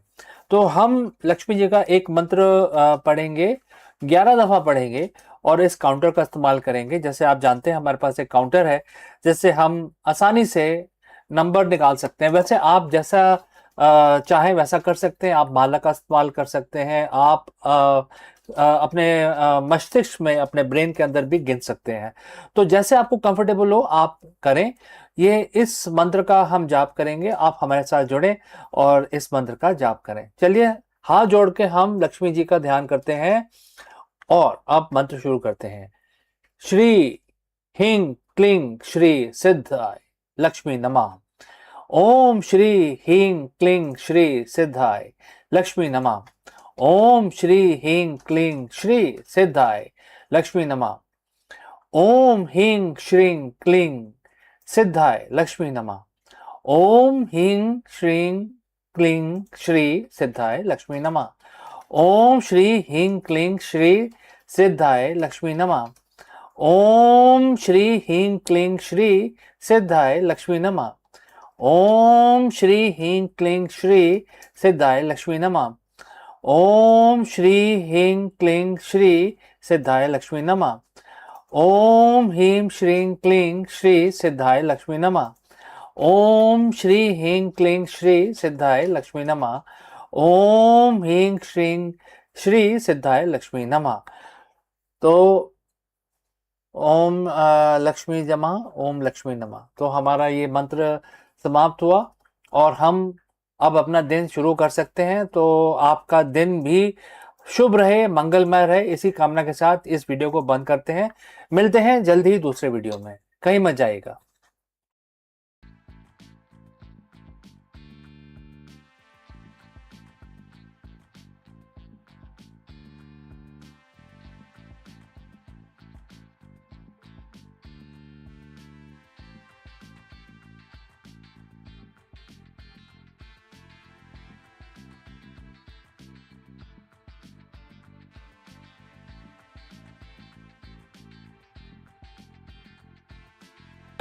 Hello friends, the big question today that we need to address is that has the oil market just entered a new era of volatility? Very profound question because it affects guys like you and me. And therefore in this video we are going to understand and analyze the historic shift for the global energy. After the UAE has officially exited OPEC Plus as of May 1st, 2026, following this departure, 7 core OPEC Plus members, including Saudi and Russia, have announced an output increase and taking it to 188,000 barrels per day. And this is for June. But the Strait of Hormuz is still impacted because of the regional conflict. So, are they preparing for some new opportunities in month of June? And what is going on here? Let us discuss this further. The unthinkable just happened in the world of global energy. As of May 1st, 2026, the UAE, United Arab Emirates, the cartel third largest producer, has officially walked away from OPEC Plus. This isn't just a policy disagreement, it's a fundamental divorce that has left the world's most powerful energy alliance completely fractured. But here is the real shocker. Within 48 hours of UAE departure, the remaining members of OPEC Plus met virtually and announced an immediate output increase, taking it to 188,000 barrels per day for month of June. Why would OPEC Plus increase supply the moment one of its biggest players left? Is this a desperate move to show that they still call the shots? Or is the world heading towards a massive oil glut? Today we are going to break down the UAE exit, the new production target, and why the global oil uncertainty is at the record high. So friends, if you have reached this far, please inform us from which city you have tuned in and in which language you are watching this video. This will help us determine the reach of our channel. Alright, let's proceed further.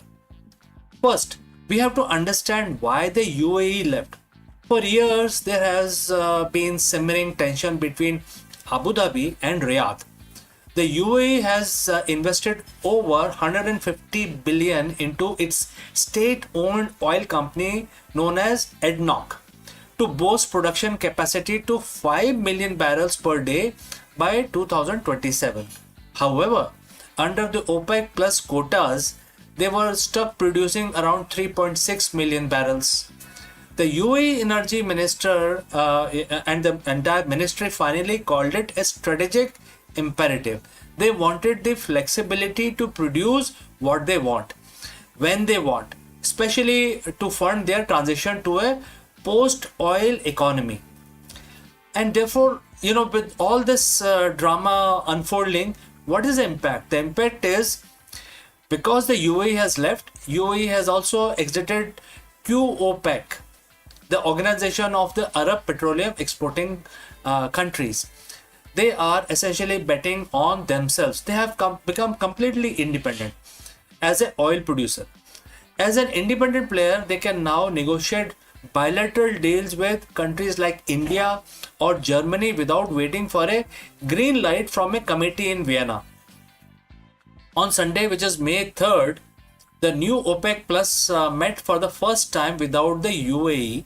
The result, a collective decision to raise output by 188,000 barrels per day in June. This is the third consecutive monthly increase, but there is a catch. This hike is actually smaller than 206,000 barrels per day increase we saw in May. Why? Because the UAE share has been completely removed from the calculation. The 7 countries, including this charge, and they're calling the shots, are Saudi, Russia, which are the 2 big heavy hitters, Iraq, Kuwait, Kazakhstan, Algeria, and Oman. And there are analysts who are now calling this move as symbolic. OPEC Plus want to signal to the market that the alliance is still stable and that they are gradually unwinding their voluntary cuts they started back in 2023. Now, you might be thinking, if they are pumping more oil, shouldn't the price be dropping? Well, it's complicated. Since the conflict involving Iran began on February 28, the Strait of Hormuz has been effectively restricted. This is the world's most critical choke point. Even if the OPEC says they are increasing production on paper, those barrels can't easily reach the global market if the shipping lanes are blocked. Because of this, the Brent crude is still sitting near $108 per barrel. The US WTI is around $101 per barrel. Both are up nearly 78% since the start of 2026. The only thing keeping prices from going even higher is a recent peace proposal from Iran, which gave the market a tiny bit of hope at the end of the last week. So where does this leave us? OPEC Plus is now a 21-member group, and its influence is arguably at its lowest point in a decade. The UAE exit has created a fundamental challenge to the cartel's ability to balance the market. If the Strait of Hormuz reopens, the UAE is poised to flood the market with their 5 million barrel capacity, which could lead to a massive price crash. But for now, OPEC Plus is trying to maintain the illusion of control with these modest 188,000 barrel hike. The bottom line is the oil unit we have known for years is gone. We are entering an era of every nation for itself. So what do you think, friends? Will the UAE exit lead to lower prices at the pump, or will the regional conflict keep the energy cost high for rest of 2026? Let me know what are your thoughts and also your opinion, and if you have any questions. Don't forget to like and subscribe for more deep dives into the global energy market, and I will see you in the next one. Before I go, a word about our affiliate partner. Stop settling for a good enough video. If your built-in laptop camera looks like a grainy mess, it is time for an upgrade. Want to instantly level up your video presence? I like to present the Lenovo Performance FHD webcam. This is a game changer for your desktop setup. Technically, this is packed. It has a very sensitive RGB sensor, very crisp photographs it takes. Also comes with two microphones on board, which helps you to record very clear voice in stereophonic format. And these microphones are very sensitive. You can actually move away from the camera up to 2 meters, and these microphones will pick up your voice without any problem. This is a very strong piece. This is very sturdy. Comes with tripod ready. Comes with a very long leash, so it gives you a lot of flexibility to place the webcam wherever you want to keep in your studio. And also it has a swivel base, which is also very handy. So if you want to basically level up your game and you want to pick up this camera at a discount, please click on the link here or scan the QR code. Now let's get back to our video.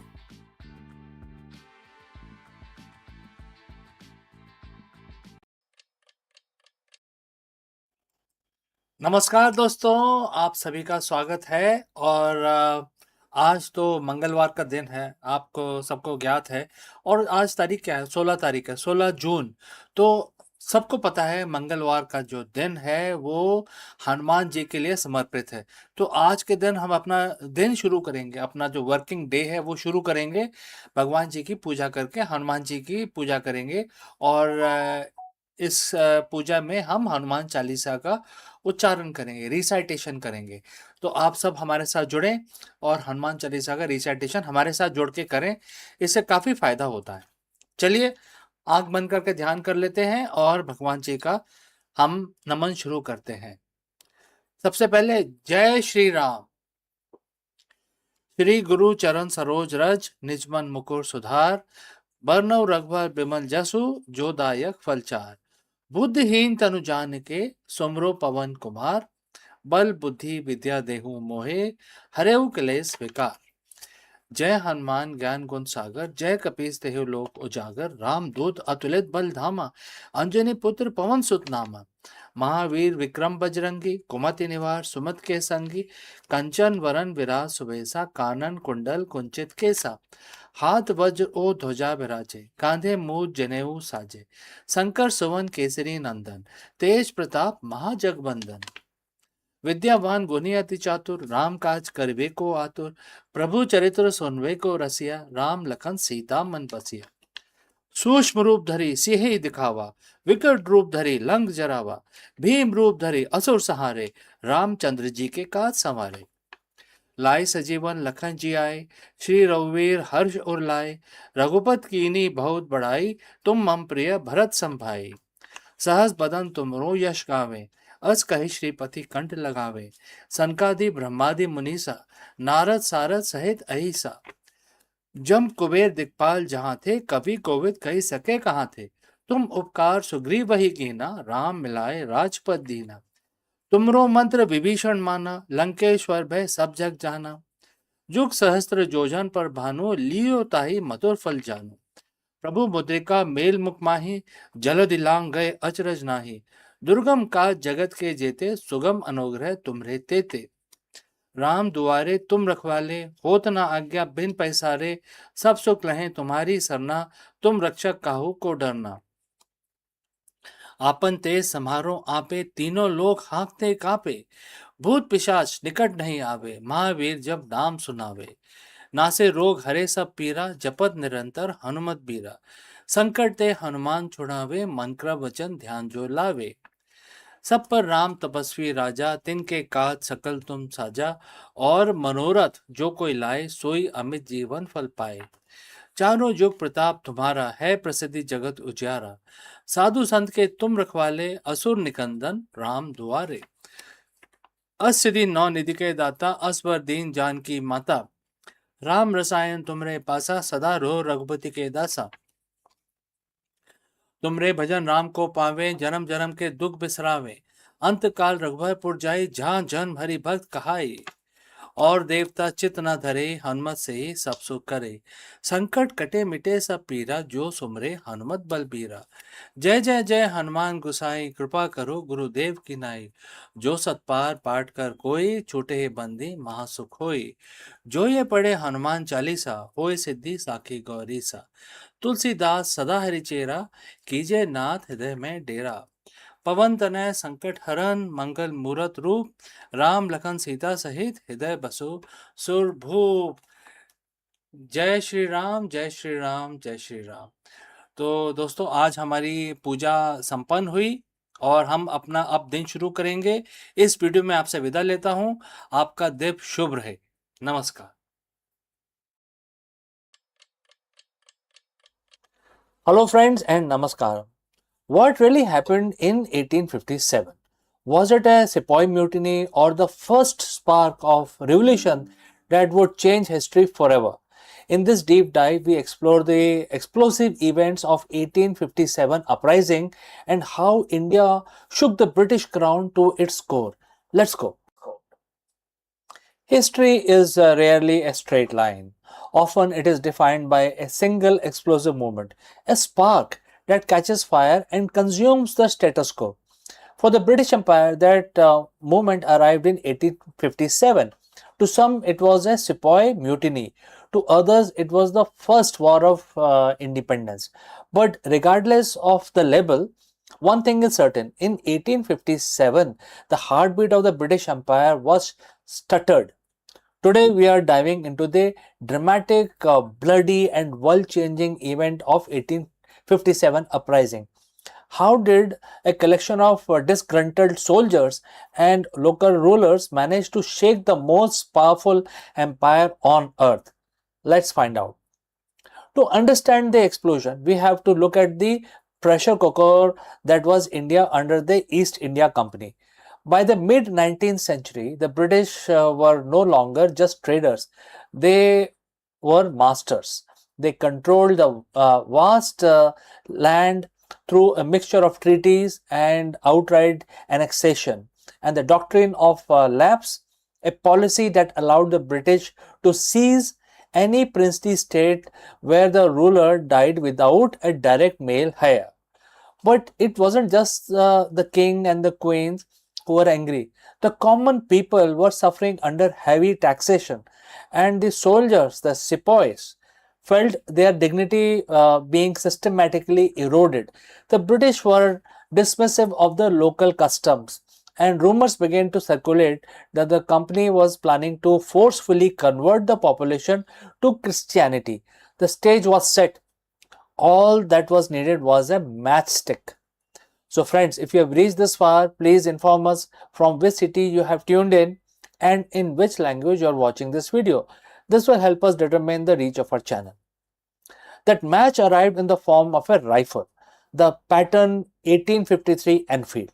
The new cartridge for this rifle was rumored to be greased with a mixture of cow and pig fat.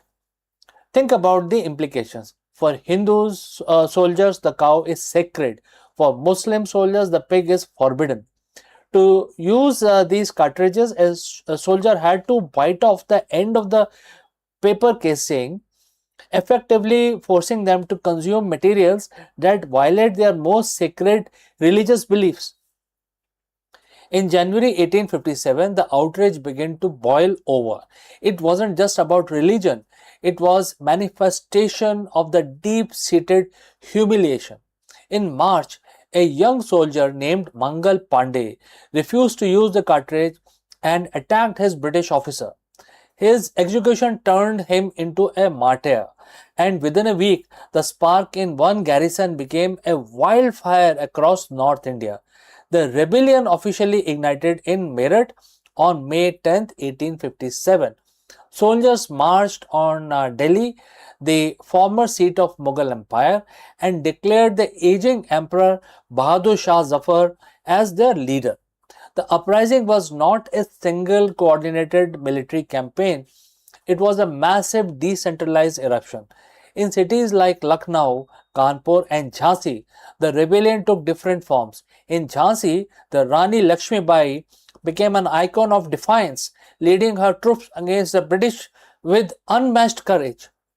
For the British, the situation was dire. They were quite spread thinly, caught off guard, and for a few months they were genuinely terrified that they would be driven out of the subcontinent entirely. The invincible British administration was scrambling for its dear life. The British reaction was swift and brutal. They poured reinforcement into India and launched a series of counter-offensives that were as ruthless as the rebellion had been chaotic. The siege, massacre, and the betrayal defined the final stages of the conflict. By 1858, the rebellion was effectively crushed. But the victory came at a massive cost. The British realized they could no longer govern India through a private company. The East India Company was dissolved and control was transferred directly to the British Crown. The British Raj had begun and the political landscape of India was permanently altered. So, did this uprising fail? If you look at the immediate military outcome, yes, definitely. The British remained in control for another 90 years. But if you look at the soul of the nation, it was the greatest victory imaginable. 1857 was the moment Indians across different regions, religions, and social classes realized they could challenge the imperial giants. It planted the seed of nationalism that would eventually lead the way to freedom movement of the 20th century, which is the largest freedom movement.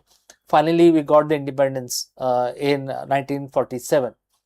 When we look back at the event of 1857, we aren't just looking at a battle. We are looking at the moment India stood up, shook the chains of colonial rule, and began the long journey towards reclaiming its destiny. So friends, thanks for watching. If you enjoyed this deep dive into history, don't forget to like, subscribe, and share your thoughts in the comments below. Do you think 1857 was inevitable? Let me know, and I will see you again very soon in the next one.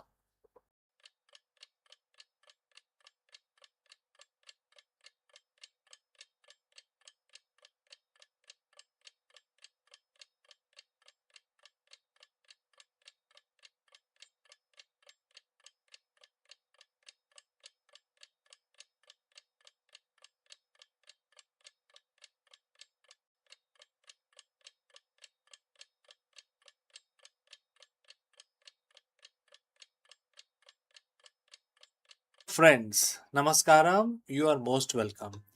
Let me ask you, is the safe haven of the past becoming a liability today? In this episode, we are breaking down why the gold, traditionally the go to asset for wealth preservation, is failing to deliver in 2026. From the impact of high interest rates and the king dollar to why investors are pivoting towards AI tech and alternative growth assets, we analyze the shifting global markets and the landscape. Let's go and discuss this further. For centuries, we have been told the same story. When the world goes into crisis, buy gold. It is the ultimate safe haven, the safest investment that you can have. The king of investments. Your parents did it, your grandparents did it, and perhaps you have done it too. But as we sit here in 2026, the data is telling us a very different, uncomfortable story. The crown is tarnishing and very rapidly. The safe haven is becoming a dead investment. Today, we aren't just talking about the gold prices, we are dissecting the death of an outdated financial paradigm. If you are still parking your wealth in physical gold, expecting it to protect you, you might be missing the greatest wealth creation cycle of your lifetime. Let's dive in. But before that, if you have reached so far, please inform us from which city you have tuned in and in which language you are watching this video. This will help us determine the reach of our channel. So, why do I call it a dead investment? Let's talk about the mechanics of the wealth. First, the opportunity cost. In the world of high finance, your money should be working for you. Gold is a non yielding asset, it doesn't pay dividend. It doesn't pay, it doesn't generate interest. It doesn't disrupt an industry. It just sit there like a dead investment. In a high interest rate environment, which we have navigated significantly through 2025 and 2026, capital has a cost. When you can put your money into assets that are fueled by the massive technological shifts we are seeing, like AI revolution, infrastructure, or even energy production, the opportunity cost of holding the stagnant metal becomes a massive mistake. The world has changed. Gold was the hedge for the world of paper currency and their geopolitical borders. Today, we are in a digital, algorithmic, borderless economy. When the king dollar is strong, gold struggles. And right now, despite the global volatility, we are seeing a decoupling. The old rule, crisis equal gold rally, is breaking apart. The algorithms are trading faster than humans can react, and they aren't reaching for physical bars, they are reaching for the growth. If gold is no longer the king, then what is the king now? Right now, the king of investment is the adaptability. The smart money is moving towards assets that are scalable. Unlike gold, which is finite and heavy, the digital economy scales infinitely. Number two is productive. Tech and AI are changing the industry, creating efficiencies and generating actual revenue streams. Number three is the algorithmic. We are living in an era where the data is the only oil. If your investment strategy is stuck in the 20th century, you are essentially betting against the trajectory of human innovation. Gold is a store value maybe, but it is not a creator of the wealth. In 2026, you cannot afford to just store your wealth, you have to deploy it. We often cling to the gold because of fear. We fear the collapse, we fear the unknown. But holding on to a dead asset out of fear is not the same as having a strategy of equanimity. True equanimity in business is the ability to look at the market, see the reality where the world is heading, and let go what no longer serves the mission. So, if your portfolio is heavy in gold, ask yourself, is it there because it is the best strategy for growth, or is it there because you are afraid of the future? Now, let me explain in very, very simple terms. See, what happens is when the we know all that the gold is a dead investment. It does not add any value to our life, unlike other metals like steel or copper. They are used, they are useful for us. Gold is not useful. It cannot be used in any other way. So it's because it's a inert metal. You cannot make alloys out of it. So it's something which is quite expensive, quite heavy, but it is not very useful for humans or our industries. So what people do, because it is expensive, a lot of people actually buy, thinking that sometime in future they will sell and recover that money. Now, the only premise here, only assumption here for investment is that somebody has to buy it. So, like if you in future you want to sell it, somebody has to buy it, right? Uh, and that buyer will be thinking in the same manner what you were doing 10 years back. That if I buy gold today, 20 years from now, I will still become very rich, right? So that is the economy of gold.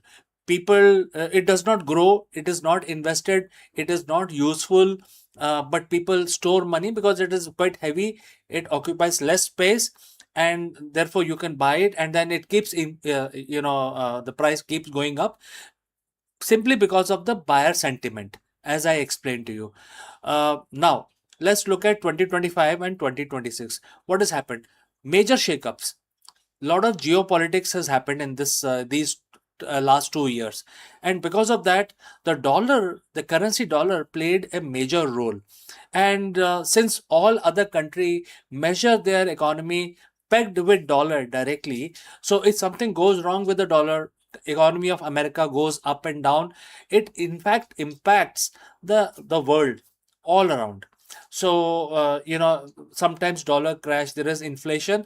It impacts the entire world because all other currencies are linked to dollar. That we know, right? Now, if the dollar is doing badly, then what we have to do to improve the economy. What America will do, first of all, they will hedge their risk on all other countries. So it is very simple for them because everybody in the world is using dollars. So all their risk is transferred to all other country, rest of the world. Second, what they will do, let's say in India.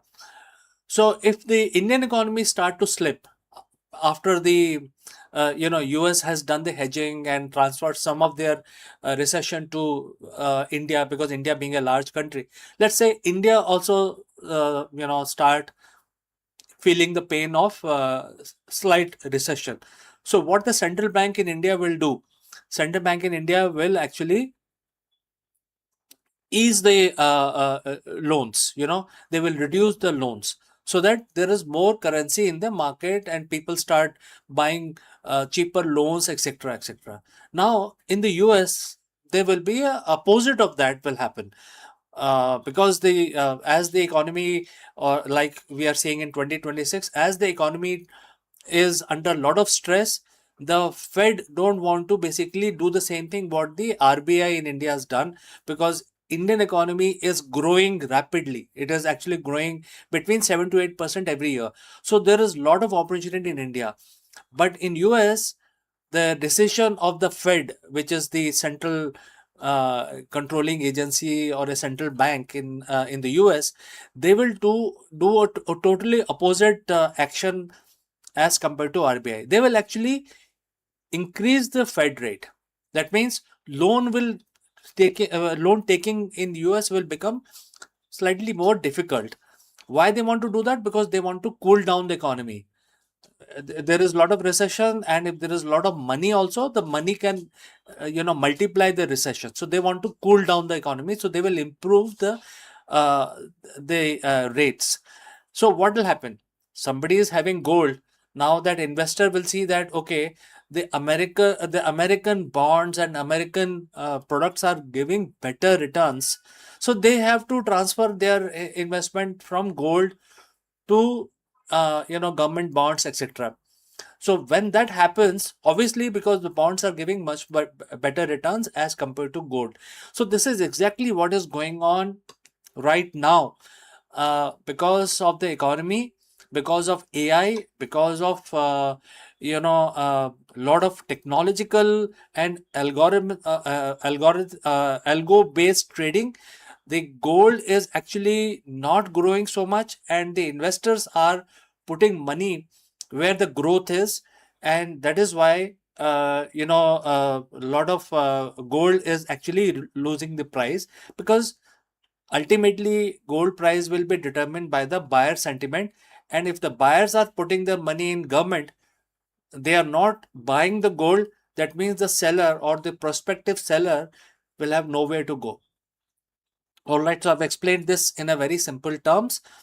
So what we should do, I'm not telling you to sell everything tomorrow. I'm telling you to audit your, thinking, your philosophy, audit your allocation. If gold makes up a massive portion of your portfolio, realize that you're betting on stagnation. Pivot to productivity. Look for sectors that are benefiting from AI and energy shifts. Educate yourself. The market of 2026 is unrecognizable compared to 2020 even. So, friends, this is why the gold is not going to improve as far as I can think of, because AI investments are gaining every day. The space tech is gaining, and therefore, gold may not be very useful for investment going forward. So, friends, if you found this analysis helpful, and if you're ready to stop investing like people used to do in 1999, start investing like in 2026, make sure you hit the subscribe button. You're just getting started with this journey of merging ancient strategy with a modern high growth tech. I'm CK, and I will see you again in the next one very soon. Bye for now.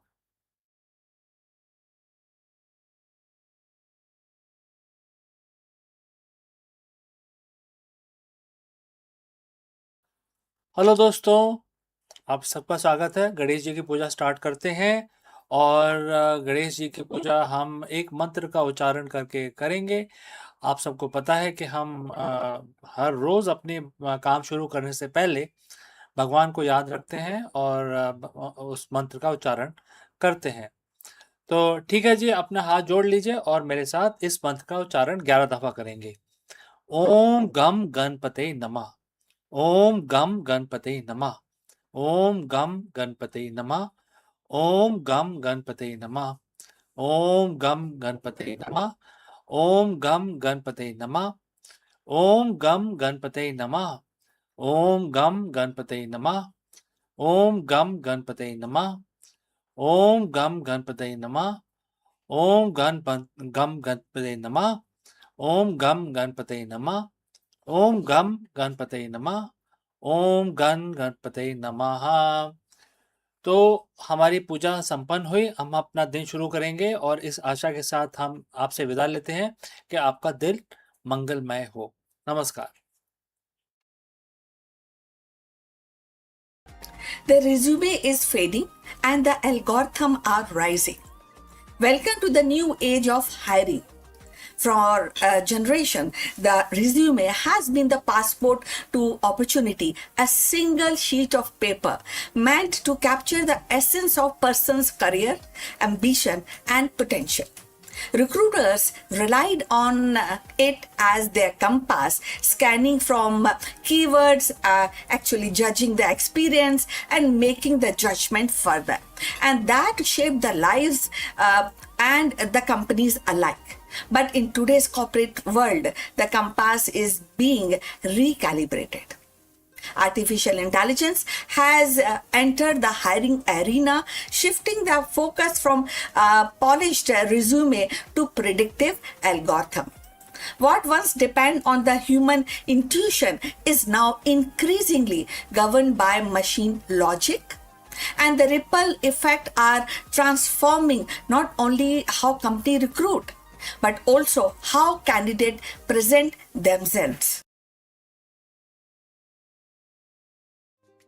For decades, the hiring process has revolved around the resume, carefully crafted document meant to summarize a candidate's skill, experience, and aspirations. Recruiters would shift through the stacks of resumes, searching for the right fit and often relying on the intuition and human judgment. But today, the familiar ritual is being disrupted. Algorithms are shaping in and reshaping corporate hiring strategies and slowing down the traditional recruitment as we know it.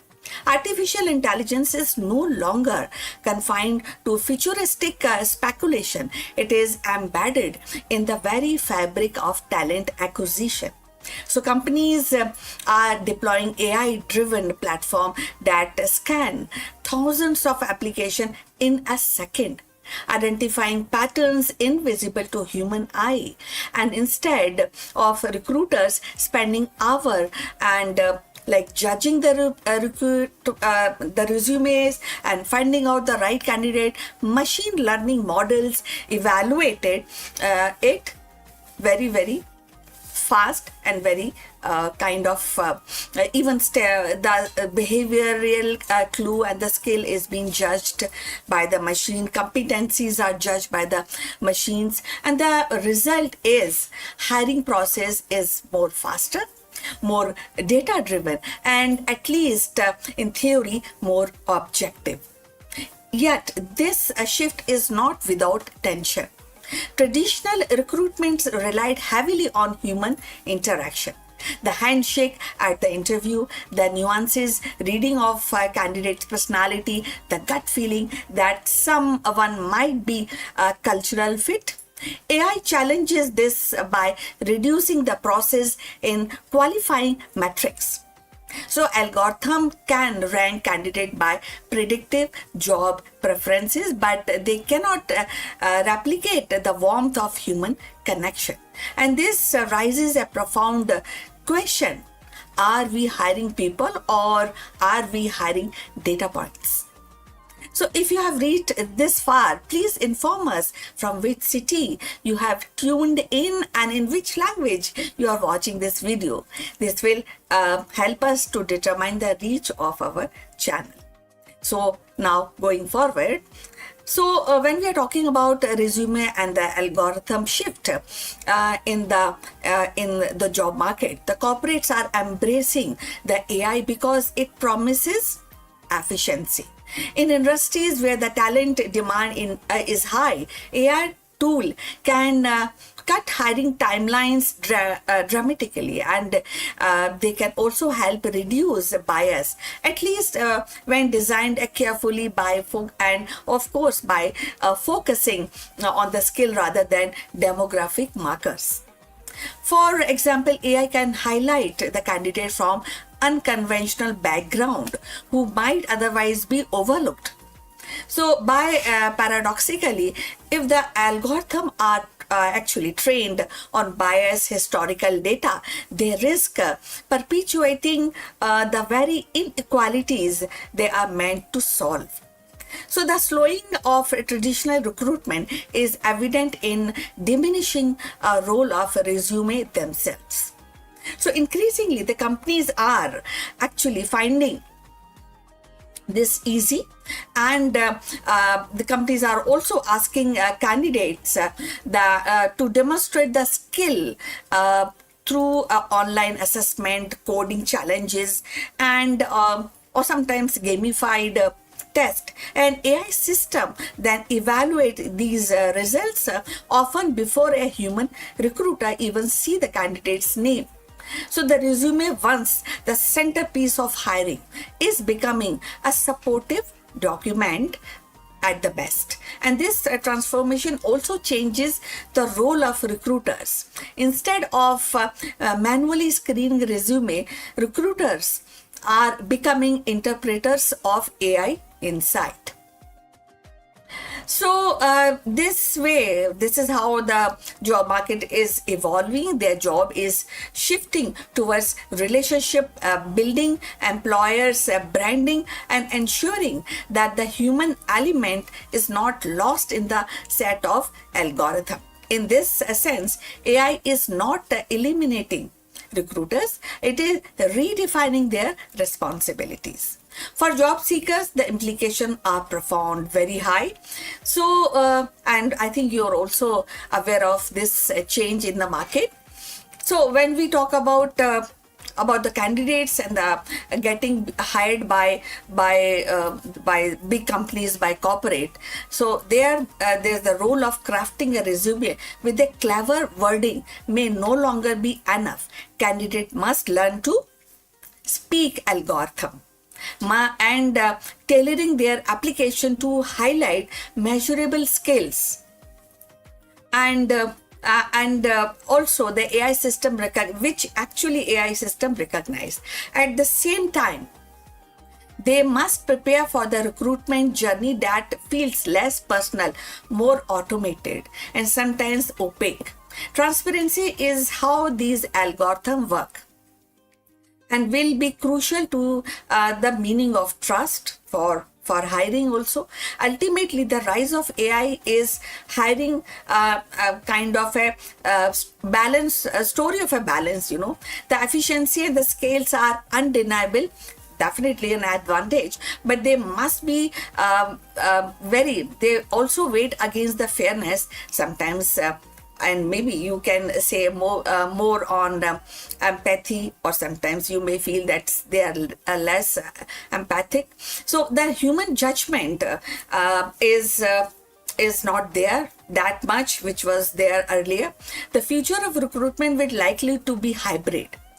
You know, algorithm handling the heavy lifting of the data analysis, and while the human provide the nuances, the context, and the compassion that machine cannot replicate.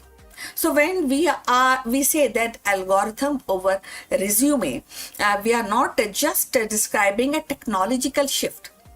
we are witnessing a cultural transformation, and that is also at the same time how company define talent, how individual present themselves, and how society negotiate the line between human intuitions and machine precision.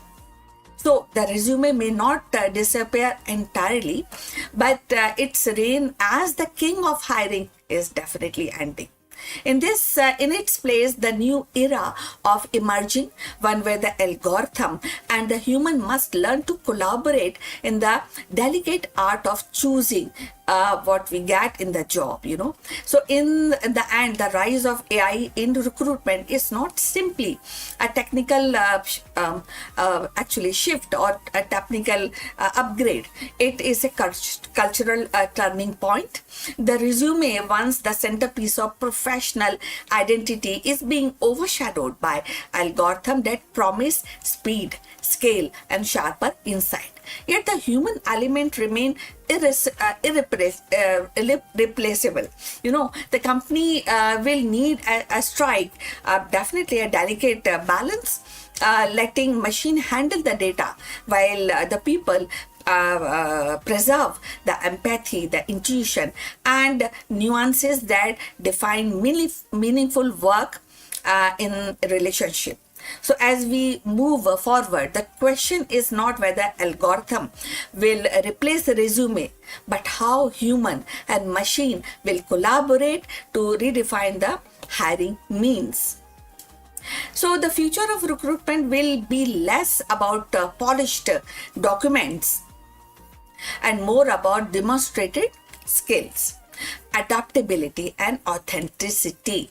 And in that the future success will belong to the organization that embrace the technology without losing sight of humanity. So we have come to the end. Thanks for watching. Please like and subscribe our channel, and we'll see you in next one. Before we close this video, few words about our affiliate partner. Stop settling for a good enough video. If your built-in laptop camera looks like a grainy mess, it is time for an upgrade. Want to instantly level up your video presence? I like to present the Lenovo Performance FHD webcam. This is a game changer for your desktop setup. Technically, this is packed. It has a very sensitive RGB sensor, very crisp photographs it takes. Also comes with 2 microphones on board, which helps you to record very clear voice in stereophonic format. And these microphones are very sensitive. You can actually move away from the camera up to 2 meters, and these microphones will pick up your voice without any problem. This is a very strong piece. This is very sturdy. Comes with tripod ready. Comes with a very long leash, so it gives you a lot of flexibility to place the webcam wherever you want to keep in your studio. And also it has a swivel base, which is also very handy. So if you want to basically level up your game and you want to pick up this camera at a discount, please click on the link here or scan the QR code. Now let's get back to our video. Hello friends, you might have heard about the latest acquisition by SpaceX, which is Elon Musk. Is SpaceX latest $60 billion move the secret to colonize the Mars? In a massive industry shifting announcement, Elon Musk SpaceX has secured an option to acquire Cursor, the world leader AI coding startup, for a staggering $60 billion. This deal isn't just about software, it's a strategic play to integrate Cursor's vibe coding AI with SpaceX's colossal supercomputer, the world's most powerful AI training cluster. In this video, we break down why Musk is betting $60 billion on AI and how this technology could be the missing link for Starship's autonomous system, deep space navigation, and the massive software infrastructure needed to build a city on Mars. Let's go.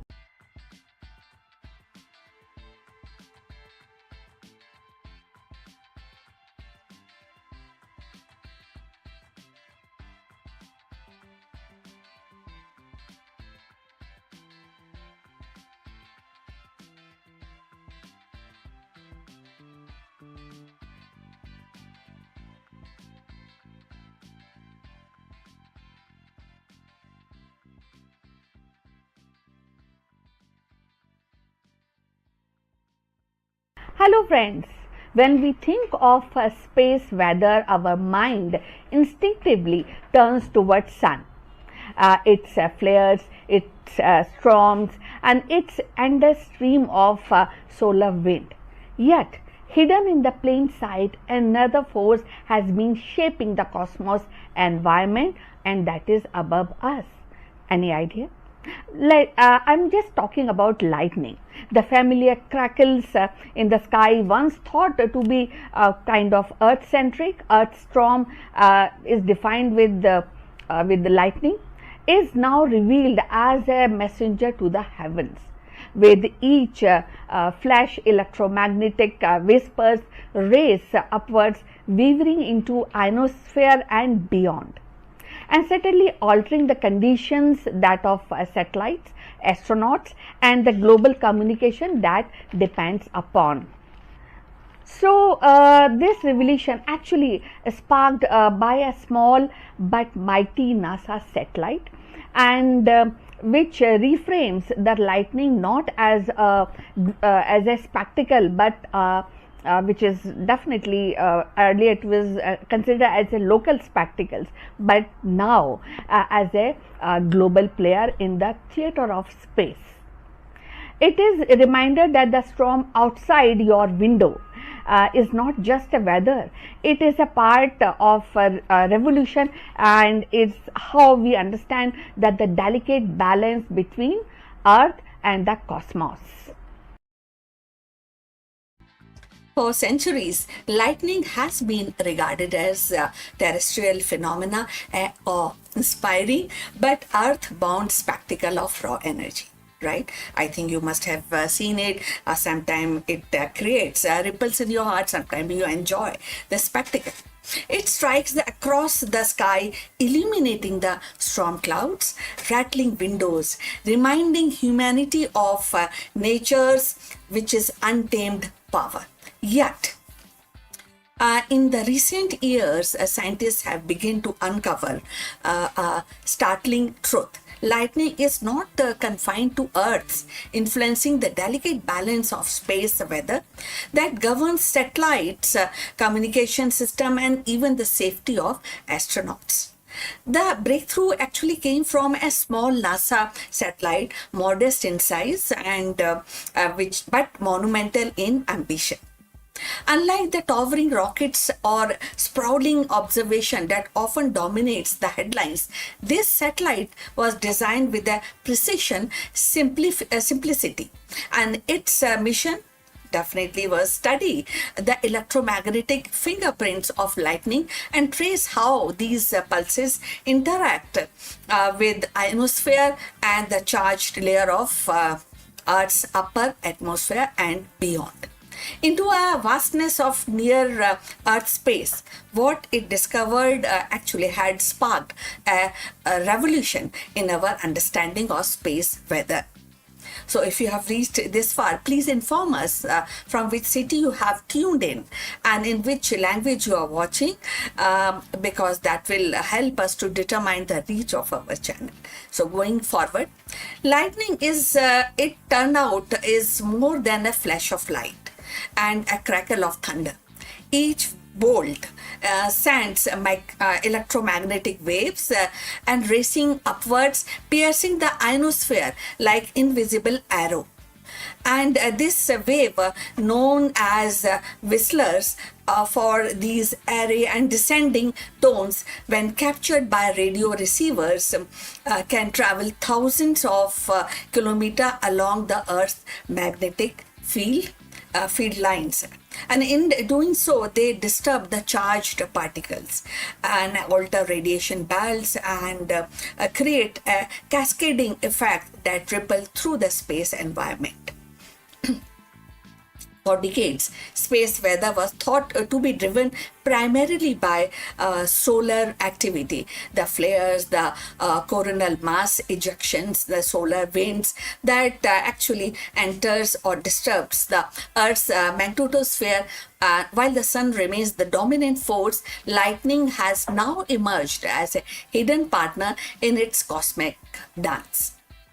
So, as NASA satellite revealed that the terrestrial storm contribute to the fluctuation in radiation level around the Earth, certainly shapes the condition faced by satellites and spacecraft. In essence, every thunderstorm is a participation in the grand theater of space weather. So, thus, implication was profound communication network and GPS system and power grid all actually are kind of forced, kind of have a were very soft softness to the space weather disruption. So, by recognizing lightning role, the scientists can redefine predictive model and offering more accurate warning to industries and governments. A storm in the Midwest may not only ground the flight or knock out the local power, it may also send ripples into the orbit, affecting the satellite that guides ship across the ocean and monitor climate change. So, beyond the practical, there is a poetic resonance to this discovery. So, lightning, along a symbol of divine wrath or a natural chaos, is now revealed as a bridge between earth and space. It connects the terrestrial and celestial, reminding us that the boundaries are imagined between sky and cosmos, and that are these are porous. So the flash that terrifies a child at night or inspire a poet verses is also a signal in the grand circuitry of the universe. And this revolution actually made lot of difference, you know. So and this revolution is not merely scientific; it is also cultural. By reframing lightning as a space weather agent, humanity is inviting to see storm differently.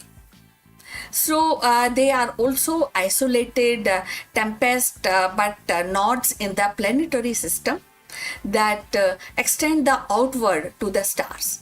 The small NASA satellite has given us a new lens, one that transform every thundercloud into a participant in the cosmic dynamics.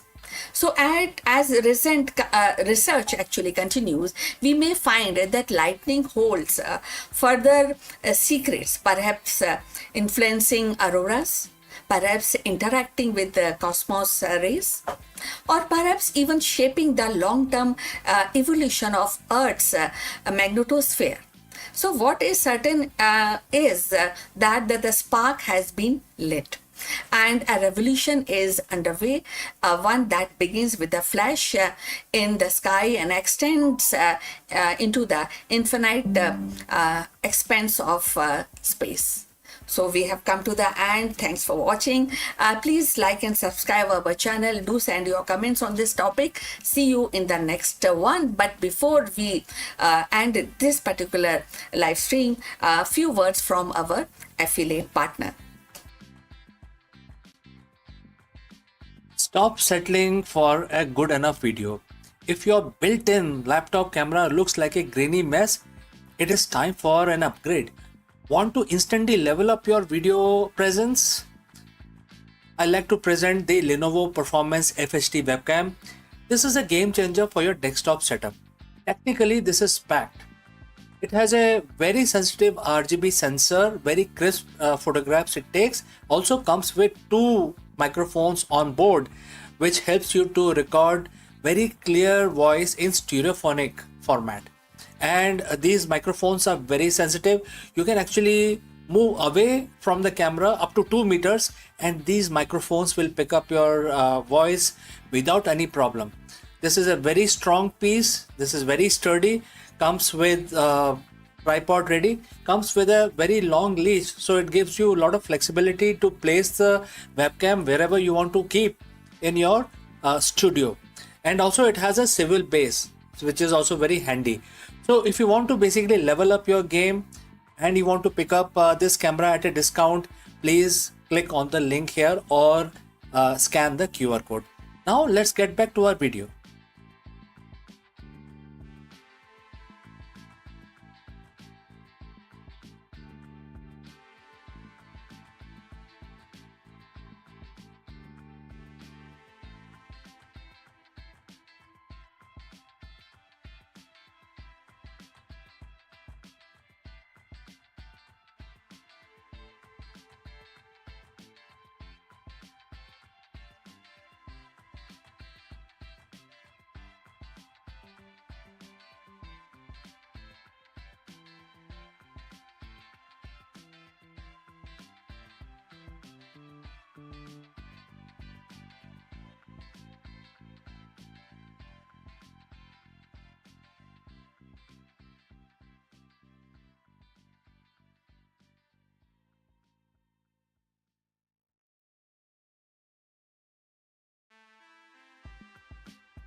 In 2026, as humanity navigates in an era defined by artificial intelligence, quantum computing, and digital economics, it is striking to realize that most advanced systems will rest upon the foundation laid nearly 1400 years ago by Brahmagupta.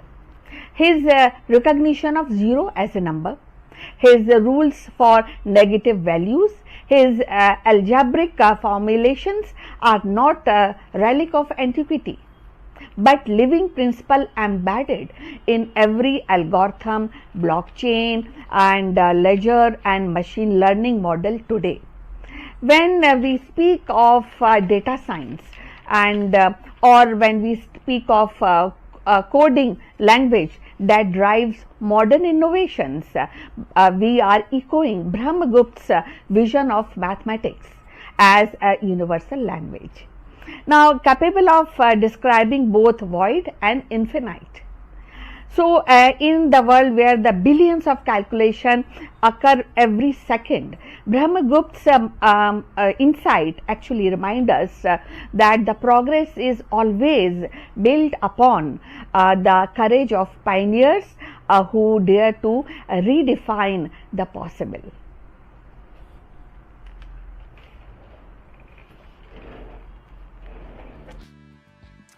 Now, in the 7th century CE, amid of intellectual ferment of ancient India, a brilliant mind emerged, and that is also from the city of Ujjain, and his name was Brahmagupta, one of the greatest mathematicians in history. His work did not merely redefine the existing knowledge, it also transformed the very foundation of mathematics. To speak of Brahmagupta is not the kind of we are speaking of birth of algebra as a discipline. We are also actually mentioning the formalization of negative numbers and the revolutionary introduction of zero as both symbol and as a number. So Brahmagupta's magnum opus is very, very profound, and he's also written in his book, which is Brahmagupta Siddhanta, which was early 628 CE and was a text that combined astronomy with mathematics, but its mathematical section becomes timeless. So, in this treatise, he articulated the rules of arithmetic operations involving zero and negative numbers. The concept that had baffled scholars for centuries, and that is something which still we actually enjoy doing while doing maths. He declared that the subtracting a number from itself yields zero. That zero added to a number leaves it unchanged, and that zero multiplied by any number is zero. So these may sound obvious today, but in his era, they were ground-breaking formulation that gave mathematics a new logic and consistency. So if you have reached this far, please inform us from which city you have tuned in and which language you are watching, because that will help us to determine the reach of our channel. Now, going forward about this magnificent personality, which is his name is Brahmagupta. So equally the revolutionary was his treatment of negative numbers. While earlier tradition often dismissed the negative as meaningless, but Brahmagupta recognized them as a debt. In contrast to the positive number as fortunes, he laid down the rule that debt minus zero is a debt. A fortune minus zero is fortune, and the product of two debt is a fortune. So this conceptual clarity allowed algebra to flourish and paving way to most equations that could handle a wider range of values. So Brahmagupta also advanced algebraic methods. He described a solution to quadratic equations and that introduction of the rules for dealing with unknowns. and even touched upon what we now call intermediate equation.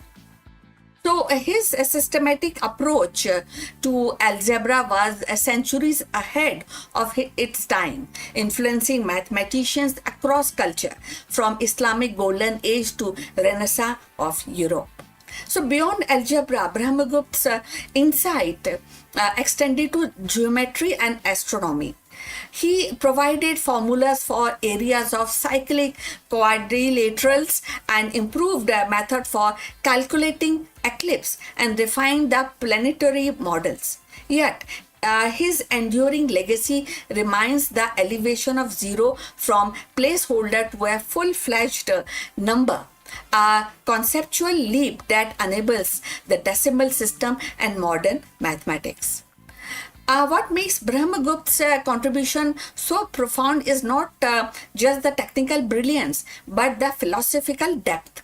In the recognizing zero, he also acknowledged the void as a mathematical entity, a symbol of nothingness that paradoxically becomes the cornerstone of everything. So his vision bridges the abstract and the practical, ensuring that mathematics could describe both the heavens above and the transactions of daily life. Today, every equation that balances, every algorithm that runs, every digital system that encodes information owes a debt to Brahmagupta's genius. He was not merely a mathematician of antiquity, he was a pioneer who gave humanity the tool to think beyond limits, to embrace the infinite, and to calculate the impossible. So as we reflect Brahmagupta's legacy, it becomes clear that his genius was not confined to the 7th century. It contains to shape the very fabric of our modern world. By formalizing the rules of zero, negative numbers, and algebraic operation, he gave humanity a language of balance and precision that underpins everything from the financial system to the artificial intelligence. His vision transformed the abstract ideas into tools of calculations, bridging the philosophy and the practicality in a way that still resonate today.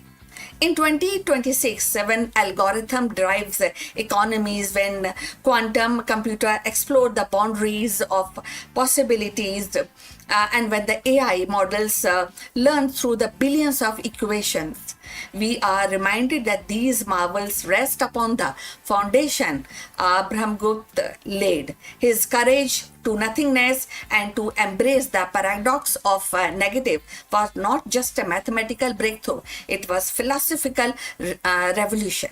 So closing this story on Brahmagupta, but Brahmagupta stands as a timeless pioneer, a thinker who proved that even the emptiness of zero could become the cornerstone of infinite progress. His work is not just a history, it is a pulse of every calculation we make today.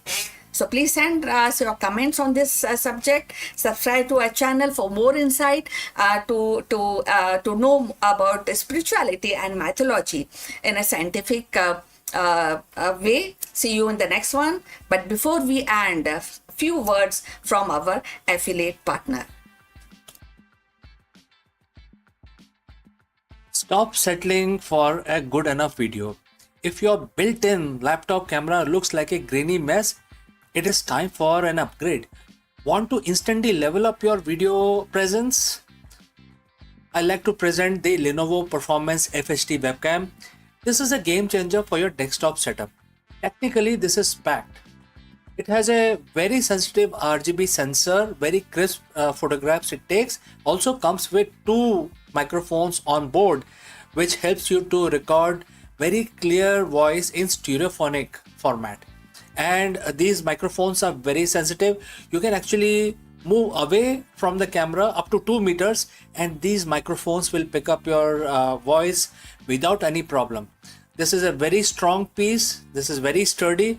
Comes with tripod ready. Comes with a very long leash, so it gives you a lot of flexibility to place the webcam wherever you want to keep. in your studio. And also it has a civil base, which is also very handy. So if you want to basically level up your game and you want to pick up this camera at a discount, please click on the link here or scan the QR code. Now let's get back to our video.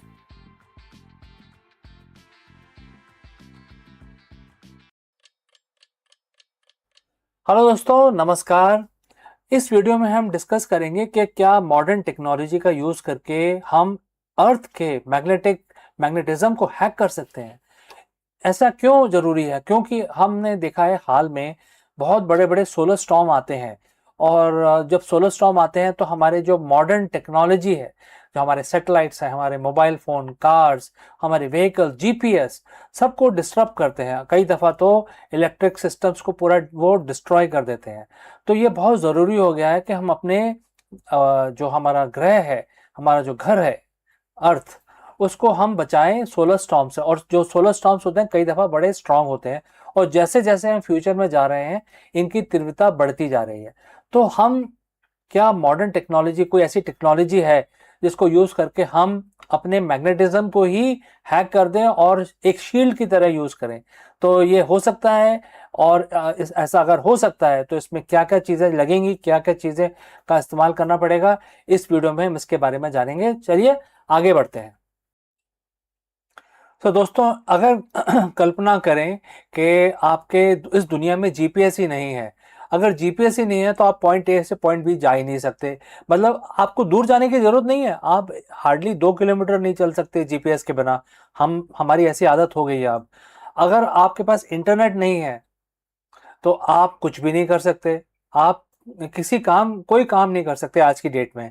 और अगर आपके power grid ही नहीं है, power ही नहीं है, तो कोई equipment आपका चलेगा नहीं। तो ये जो प्लॉट है ये एक डिजास्टर मूवी की जैसा लगता है, लेकिन ये एक बहुत ही रियल थ्रेट है। ये कैसे होता है? जो सोलर स्टॉर्म्स होते हैं, जो स्पेस वेदर है, वो जब अर्थ को हिट करता है तो वो उसमें होता है ईएमपी, इलेक्ट्रोमैग्नेटिक पल्स, जो हमारे इलेक्ट्रॉनिक और इलेक्ट्रिकल डिवाइसेस को डिस्ट्रॉय कर सकता है। तो इसलिए उसको बचने के लिए हमारे जो इलेक्ट्रिकल डिवाइसेस होते हैं, जो मिनिमम जो हमें पता है कि कितना हमारे पास रेडिएशन आता है, ईएमपी रेडिएशन, उसके हिसाब से शील्डिंग करते हैं, तभी तो ये चल पाते हैं। अगर शील्डिंग ना हो तो हमारे जो इलेक्ट्रॉनिक डिवाइसेस है वो चल ही ना पाए। अब बात करते हैं कि सोलर स्टॉर्म। तो कई दफ़ा सोलर स्टॉर्म इतने स्ट्रांग आते हैं कि हमारी शील्डिंग भी फेल हो जाती है, क्योंकि हम इतना शील्ड नहीं कर सकते, क्योंकि कॉस्ट का भी एक मैटर होता है। तो जब शील्ड फेल हो जाती है तो जिस जगह पे फेल होती है वो इक्विपमेंट्स चलने बंद हो जाते हैं। और कई दफ़ा, एक बार 1993 में नॉर्थ अमेरिका में बहुत स्ट्रॉन्ग सोलर स्टॉर्म हिट किया था, जिससे कि कनाडा और यूएस का इलेक्ट्रिक ग्रिड पूरा बंद हो गया था और कई घंटों तक, 2 या 3 दिन तक बंद रहा था। आप इमेजिन करें, अगर पूरा इलेक्ट्रिसिटी किसी देश का, बड़े देश का बंद हो जाए तो बहुत सारी चीज़ें बंद हो जाएंगी, और कितना सिचुएशन ख़राब हो सकती है। आपकी सप्लाई चेन बंद हो सकती है, आपका लॉ एंड ऑर्डर ख़राब हो सकता है, बैंकिंग फाइनेंस आपका बिगड़ सकता है। तो इस चीज़ को ध्यान रखते हुए कुछ साइंटिस्ट ने एक नया स्ट्रैटेजी बताया है कि हमारे अर्थ पे नेचुरल मैग्नेटिज्म है जो हमारा कोर प्रोड्यूस करता है। तो उसको हम यूज़ करके उसको और शक्तिशाली बना दें, जिससे कि जो सोलर रेडिएशन हमारी तरफ आ रहा है वो कितना भी शक्तिशाली हो, उसको हम पहले से स्टडी कर लें, और फिर उसी हिसाब से हम अपने मैग्नेटिज्म की तीव्रता बढ़ाएं, अर्थ के मैग्नेटिज्म, जो नेचुरल मैग्नेटिज्म है, और उससे वो आने वाले जो तूफान है उसको वो रोक सकेगा। इस प्रोजेक्ट का नाम उन्होंने दिया है स्टॉर्म वेल। और ये हमारे जो एग्जिस्टिंग मैग्नेटिक फील्ड है उसको ऑलरेडी मौजूद है, नेचर में मौजूद रहता है, उसको थोड़ा सा और मॉडिफाई करना है, मतलब उसको हैक करना है। हैक का एक वर्ड यूज़ किया गया है, जिससे इससे लगता है कि कुछ नई टेक्नोलॉजी, उसमें कुछ ऐड करके उसको और स्ट्रांग बनाना है। अब ये होगा कैसे? ये ऐसे होगा कि उन्होंने बताया है कि 7 सैटेलाइट्स हैं, जिसमें आपको अल्कलाइन मटेरियल कुछ लेके जाना है। They have also given the material name. 7 satellites, बड़े बड़े सैटेलाइट्स से जो करीब 1000 किलो का सामान ले जा सकते हैं, इतने बड़े सैटेलाइट से आपको स्पेस में अल्कलाइन मटेरियल लेके जाना है, जो लिथियम बेस्ड होगा या बोरॉन बेस्ड होगा। और फिर एक पर्टिकुलर पॉइंट ट्रेजेक्ट्री में जाके वो वहाँ पे उसको छोड़ देने का है स्पेस के अंदर। अब जब उसको आप ड्रॉप करेंगे स्पेस में, तो जिन पॉइंट्स पे करेंगे वहाँ पे काफ़ी स्ट्रॉन्ग अर्थ का मैग्नेटिक फील्ड रहेगा, जिससे ये जो मटेरियल है अल्कलाइन मटेरियल, ये एक शील्ड की तरह काम करने लगेगा, और जब सोलर स्टॉर्म आएगा तो उसको डिफ्लेक्ट कर देगा। मतलब उसको रोकना नहीं है, उसका ये पूरी टेक्निक का जो लक्ष्य है वो उसको नलीफाई करना नहीं है। उसका लक्ष्य सिर्फ इतना है कि अपने अर्थ के मैग्नेटिक फील्ड को बढ़ाना, जिससे कि जो हार्मफुल रेडिएशन सन की तरफ से हमारी तरफ आ रहा है वो डिफ्लेक्ट होके चला जाए स्पेस में वापस। अब ये जो उन्होंने प्रपोज दिया है ये काफ़ी रियलिस्टिक प्रपोजल है, लेकिन सबसे बड़ी बात इसमें यह है कि हम जब भी नेचर से खिलवाड़ करते हैं तो इसमें क्या क्या नुकसान हो सकता है, इस चीज़ का स्टडी करना बाकी है। क्योंकि हमारा नेचर जो होता है वो एनवायरनमेंट वगैरह काफ़ी फ्रेजाइल होता है, और इससे क्या क्या हो सकता है या नहीं हो सकता, या सेफ मैकेनिज्म है, इस चीज़ का स्टडी करना अभी बाकी है। दूसरा सबसे इम्पोर्टेंट जो पॉइंट है वो ये है कि कॉस्ट, क्योंकि जो इसकी टाइमिंग होनी चाहिए सैटेलाइट्स की, वो एक परफेक्ट टाइमिंग होनी चाहिए। जैसे वो सोलर स्टॉर्म आ रहा है धरती की तरफ, तो उसी टाइम इसको अल्कलाइन मटेरियल को ड्रॉप करना है स्पेस में जाके। और बड़े बड़े सैटेलाइट्स हैं, 7 सैटेलाइट्स बोले जा रहे हैं स्ट्रेटेजी के दौरान, तो इस सैटेलाइट्स का कॉस्ट भी बहुत होगा। और उसके बाद ये एक बार वन टाइम यूज़ ही है ये, अगर स्टॉर्म सीरीज में आया तो फिर हमारे पास सोल्यूशन नहीं रहेगा। मतलब एक बार हम उसको रोक सकेंगे, अगर सीरीज में जैसे वेव्स आती हैं समुद्र की, अगर 1 या 2 वेव्स आई स्टॉर्म की तो हमको कॉस्ट बहुत ज़्यादा पड़ेगा। तो दोस्तों, अगर आप यहाँ तक पहुँचे हैं तो बताइए कि किस सिटी से आपने हमारे साथ जुड़े हैं और किस लैंग्वेज में हमारा वीडियो देखना पसंद करेंगे। तो अब ये सोचिए कि ये जो स्टॉर्म वेल है, स्टॉर्म इसका जैसे नाम बताया गया है, इसका नाम है स्टॉर्म वेल, और ये साइंटिस्ट जिन्होंने प्रपोज किया इनका नाम है Brian Welch.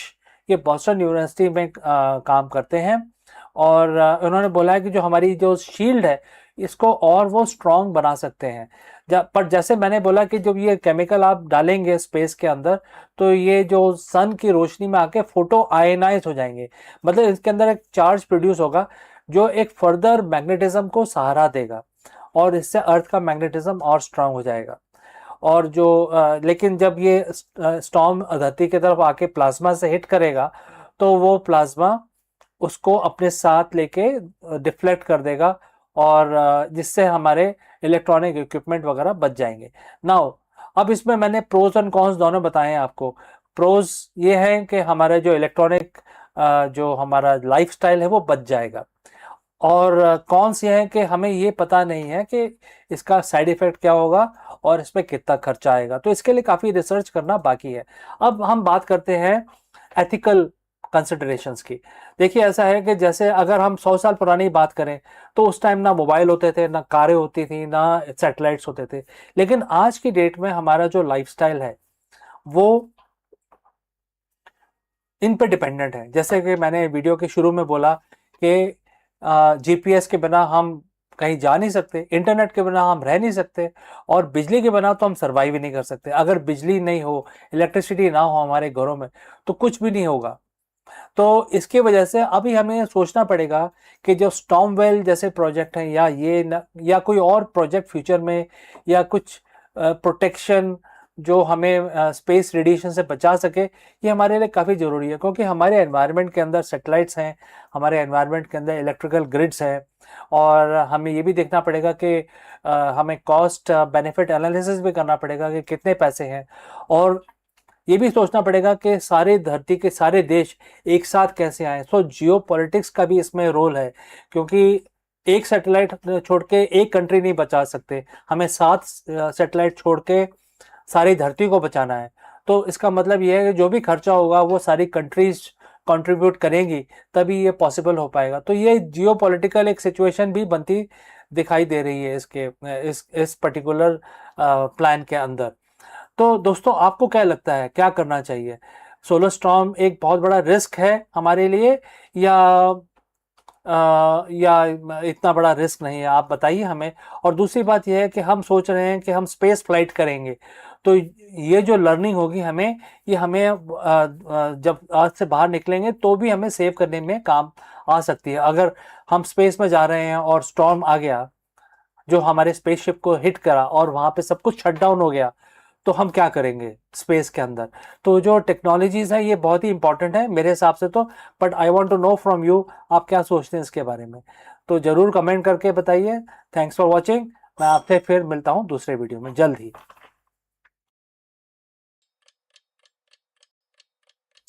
Hello friends and नमस्कार। Do you know that the Gurugram real estate prices have skyrocketed by 18%? Therefore, in this video, we break down exactly why property demand in Gurugram is hitting new high in 2026 and what this means for home buyers and the real estate investors. Let's go and explore this further. If you have been looking at the property in Gurugram lately, you've probably noticed that same thing I have in the market is basically on fire. So what was cheaper earlier is now becoming expensive. We are looking at an 18% jump in the prices, and that isn't just a random number. It's a signal of a massive shift in the Millennium City. But is this a bubble about to burst, or is there some actual solid value behind these numbers?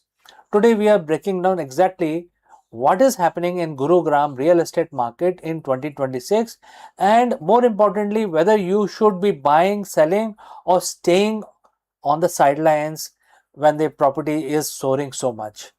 So friends, if you have reached this far, please inform us from which city you have tuned in and in which language you are watching this video. This will help us determine the reach of our channel. Alright, first, let's get the big question out of the way. Why 18%? A lot of people see this and think probably, perhaps, speculative bubble. But when you look at the data, it's actually a structural repricing. We are seeing a perfect storm of three things: infrastructure, corporate expansion, and flight to quality. Not all of the Gurugram is growing at the same rate. We are seeing two-speed market. This is the part everyone ask me about. Is it too late to enter? So when we talk about two-speed market, so there are places in Gurugram which are moving slowly, but there are hot cakes, very prime locations which are growing at 18%, especially in 2026. So question is it too late to enter?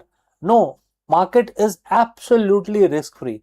We had a massive price run up in the short 30 months window, and you need to be aware of the risk also, like potential interest rate fluctuations and the fact that we have pulled forward several years of expected appreciation into the current window. So in the end, I would like to tell you that look for a 7-year plus holding period if you are buying right now. This isn't get rich quick game anyway. It is a long term wealth building strategy in a maturing global city. And Gurugram is a very happening place. Also, there are a lot of business opportunities for people who live in Gurugram. So Gurugram isn't just a city; it's a structural growth story. Whether you are looking at the Dwarka Expressway or the established luxury of Golf Course Road, the key is doing your homework. Don't buy the hype, but buy the fundamentals. So friends, the prices are going up, and my advice is to basically look for a property based on your budget and location preferences. But definitely, this is the right time to invest in Gurugram real estate market. If you found this breakdown useful, hit that like button, subscribe our channel, uh, and look at the property price in Gurugram very seriously. Do let me know what sector you have in mind, and I can probably guide you further on that. My name is CK, and I will see you again in the next one.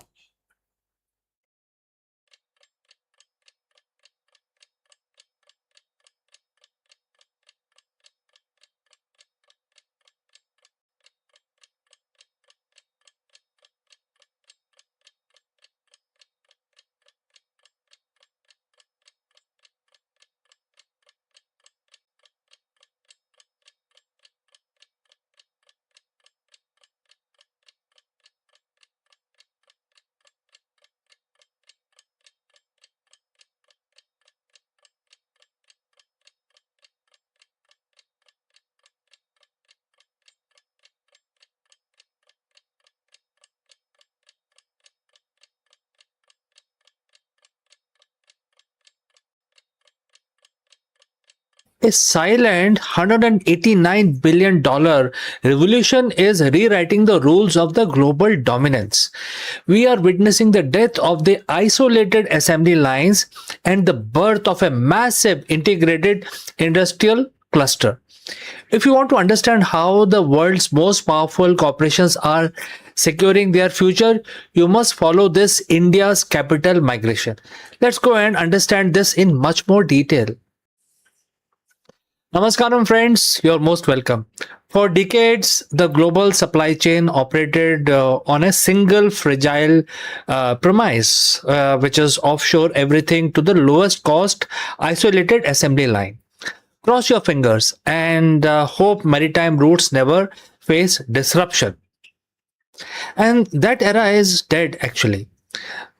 We are witnessing the birth of a massive integrated industrial cluster, a structural realignment of the historic proportions. At the center of the seismic shift is India, executing a masterclass in capital migration and the industrial policy, backed by a strategic blueprint targeting $189 billion in domestic manufacturing and import substitution.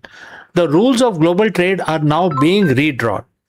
If you want to understand how the world's most powerful corporations are securing their future, you must look closely at what is happening right now across the Indian subcontinent. To understand the sheer scale of this movement, we have to look at the past and also the political headlines while examining the actual engineering of the policy. The Indian government, in deep coordination with state administrations, has engineered a joint strategy targeting 1,272 distinct products across critical heavy and light industries. This isn't just about making cheap toys or apparel. This is about replacing $189 billion worth of imports with high value domestic manufacturing. What is the scope of this seismic shift? The strategy cuts straight into the heart of heavy industry, spanning complex chemicals, advanced electronics, precision industrial machinery, and the specialty steel. And how do we assess it? This isn't a random guesswork. It is built on meticulous fiscal assessment of import bills, focusing ruthlessly on areas where domestic ecosystem can realistically scale up and capture the market share. Now, most important thing about execution is by bundling the speed to market regulatory clearances, plug and play industrial land banks, and the targeted financial incentives, the government has turned import substitution from a passive policy goal into an aggressive economic offensive. When a nation of 1.4, 1.5 billion people decide to stop buying its foundational input from abroad and start making them at home, the global supply chain don't just bend, they break and reform entirely. Historically, manufacturing is developing nation choked on one major bottleneck, which is the logistics. Ports are congested, rails networks were overburdened, and moving goods across states border felt like navigating international customs. India's strategic genius lies in fixing the plumbing before turning on the tap. Enter PM's Gati Shakti and the National Industrial Corridor Development Corporation. This isn't just building the roads.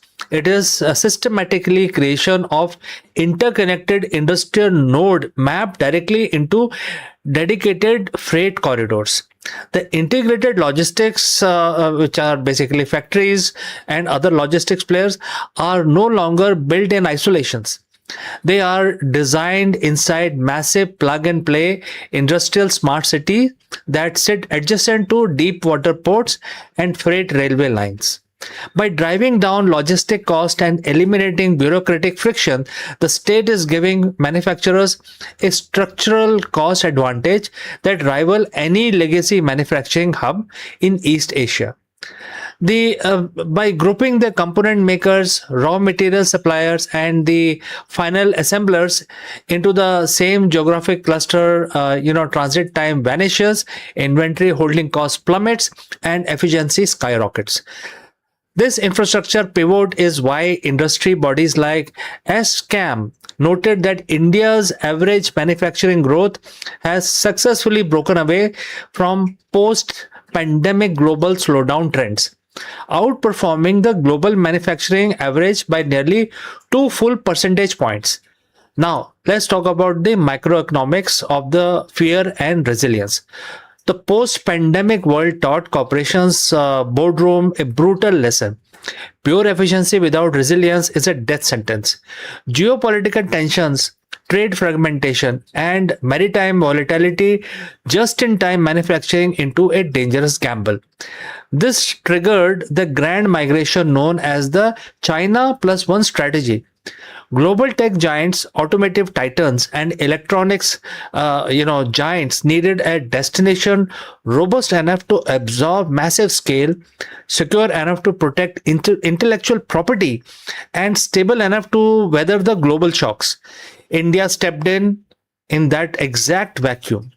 Unlike smaller economies that can only handle the niche assembly, India offered a complete value proposition. And what are those? First is unrivaled domestic scale, a booming internal consumer market that act as an immediate shock absorber for any factory floor.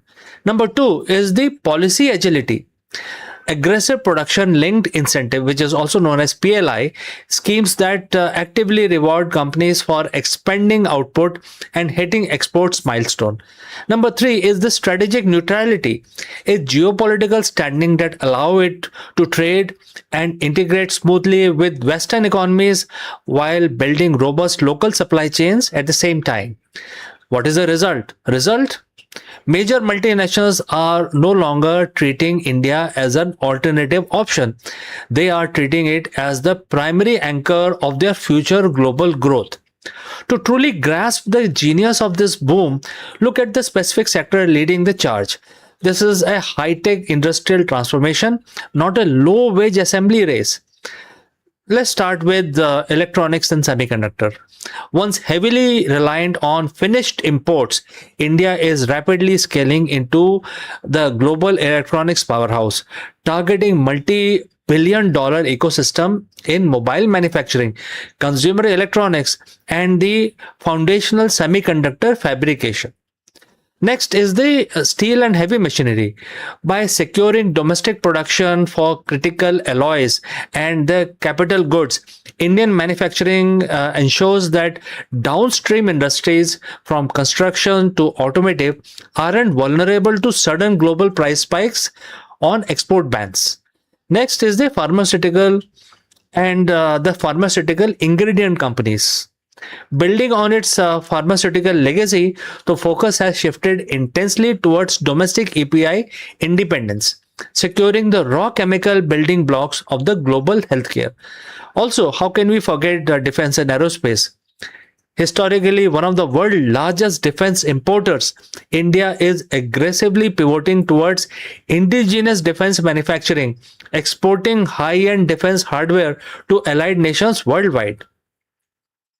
These are capital intensive, high barrier to entry sectors.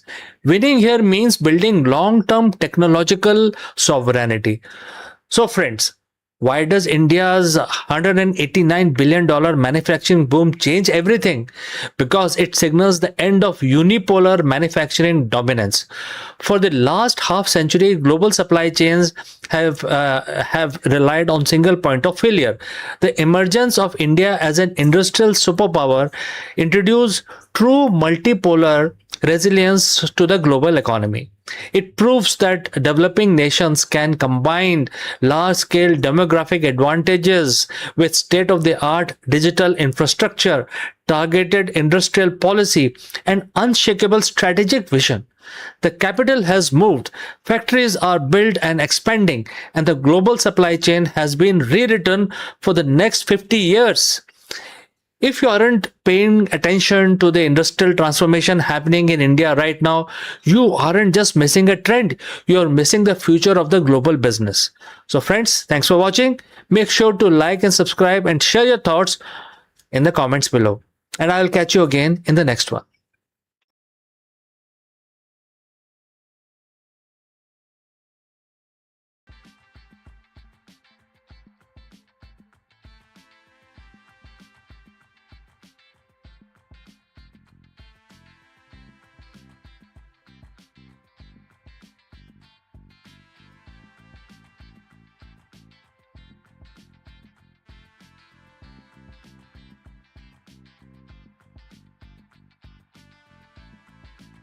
Hello friends, the big question that we want to tackle today is, can the ancient wisdom make you a better leader in 2026? In this video we dive deep into Bhagavad Gita chapter 6 verse 8 to uncover the secret of equanimity for modern executives, which is very essential. We will discover why the most successful CEOs aren't just masters of the market, they are the master of their own mind. Let us explore this further. In the world of high-stake business, we are taught to chase the gold. We celebrate the record-breaking IPOs, the quarterly wins, and the market dominance. On the flip side, we are taught to fear the mud, the PR crisis, the missed targets, and the economic downturns. But as a CEO, and all CEO knows this constant oscillation between euphoria and anxiety is quite exhausting. It leads to burnout, biased decision making, and the leadership style that is reactive rather than strategic. What if there is a way to lead from the place of total stability, a state of mind where your internal peace isn't tied to the stock ticker? Over 7,000 years ago, a profound piece of wisdom was shared on a battlefield that is more relevant to the modern boardroom than any MBA syllabus. It comes from Bhagavad Gita, chapter 6, verse 8. Today we are going to dive deep and break down how this one verse can transform you into an unshakable CEO. So friends, if you have reached this far, please inform us from which city you have tuned in and in which language you are watching this video. This will help us determine the reach of our channel. Alright, let's proceed further. Let us look at the verse itself. The quote starts, "A person is said to be established in self-realization, and it's called a yogi when he is fully satisfied by the virtue of the acquired knowledge and realization. Such a person is situated in transcendence and is self-controlled. He sees everything, whether it is pebbles, stone, or gold, as one and the same thing." Quote close. For a CEO, this doesn't mean you stop caring about your company. It means you change your relationship with the results. The verse identifies three key areas, three key traits of the unshakable leaders. First, acquired knowledge combined with practical experience. Obviously, you can't shake that off. Number two, control over the senses, which includes your ego as well, and also different kinds of extensions that you may have. Number three, ability to see stones and mud and gold with an equal eye, right? That is quite difficult. Now let's get real about the gold and mud. Just look at your office. The gold is that massive Series C funding or being featured on the cover of Forbes magazine. When things are gold, your ego expands. We think we have figured it out, all of it. We become overconfident, take reckless risk, and lose the humility that built the company in the first place. The mud is the supply chain collapse, the key executive quitting, or the negative cycle, some sort of a press release which is negative in nature. When we hit the mud, we panic. We make short-term decisions based on fear, which often makes the situation worse. The Gita tells us that the self-realized leader sees these as equal. Why? Because they are both external and temporary. If your happiness is tied to the gold, you are a slave to the market. If your identity is destroyed by the mud, you aren't leading, you are merely reacting. The unshakable CEO realizes that the value of the soul and the integrity of the mission do not change based on the material outcome of the day. How do we actually implement this? It comes down to three pillars. Pillar number one, knowledge versus realization. Most CEOs have the gyan, which is book knowledge. They know the spreadsheet, but the Gita tells you to get into realized wisdom. This is the gut feeling backed by a calm mind. It is knowing that this too shall pass, right? So what action you can take? When the crisis hit, don't just look at the data. Sit in silence for 5 minutes to separate your identity from the problem. Alright, moving on to the pillar number 2. Sensory mastery. In modern terms, this is the emotional intelligence. Your senses react to notification, angry emails, and market rumors. A leader, who has a filter, they can choose which input to react to. They don't let a bad morning meeting ruin a $1 billion afternoon strategy, right? You need to keep them separate. Moving on to pillar number 3, the equal vision. This is the hardest part. Seeing gold and stones as equal doesn't mean you trade gold for stones. It means you don't let the gold intoxicate you and you don't let the stones depress you. You remain your behavior is very steadfast like a rock, the unchanging center of the storm. When you become unshakable, your decisions, making capability improves. In fact, it improves so good, it becomes clinical in nature. Think of a surgeon. A surgeon cannot afford to be excited by the patient's wealth or disgusted by their wounds. They must see their anatomy as it is to perform the operation. The unshakable CEO performs market surgery because you aren't desperate for the gold or terrified of the mud. You see the truth of the situation. You see opportunities where others see disaster. You see risk where others see easy wins. This objectivity is the highest form of business intelligence. Becoming an unshakable CEO isn't the weekend workshop. It's a daily practice of returning to your center. So friends, next time when you are in a high pressure meeting, or the next time you are in celebrating some sort of a win, a massive win, remember chapter 6 verse 8. Ask yourself, am I reacting to the gold or am I standing on the rock? Success is a byproduct of the steady mind. Build the mind and the business will follow. If this ancient perspective on the modern leadership resonates with you, hit the subscribe button, share this with your fellow leaders who need to find their center today. Lead with wisdom, lead with peace, become an unshakable CEO. So we have come to the end of our session today. Before I move on to the next section, a word about our affiliate partner. Stop settling for a good enough video. If your built-in laptop camera looks like a grainy mess, it is time for an upgrade. Want to instantly level up your video presence? I like to present the Lenovo Performance FHD webcam. This is a game changer for your desktop setup. Technically, this is packed. It has a very sensitive RGB sensor, very crisp photographs it takes. Also comes with 2 microphones on board, which helps you to record very clear voice in stereophonic format. And these microphones are very sensitive. You can actually move away from the camera up to 2 meters and these microphones will pick up your voice without any problem. This is a very strong piece. This is very sturdy. Comes with tripod ready. Comes with a very long leash, so it gives you a lot of flexibility to place the webcam wherever you want to keep in your studio. And also it has a swivel base, which is also very handy.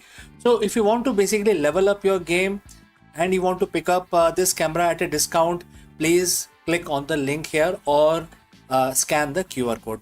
Now let's get back to our video.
Hello friends, welcome to Akulmach Live.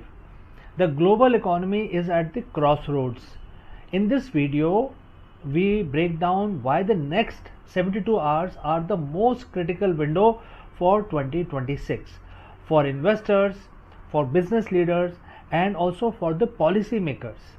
With the outbreak of conflict in the Middle East and the recent IMF World Economic Outlook warning of a drop in the global growth rate to 3.1%, and therefore the stakes has never been so high.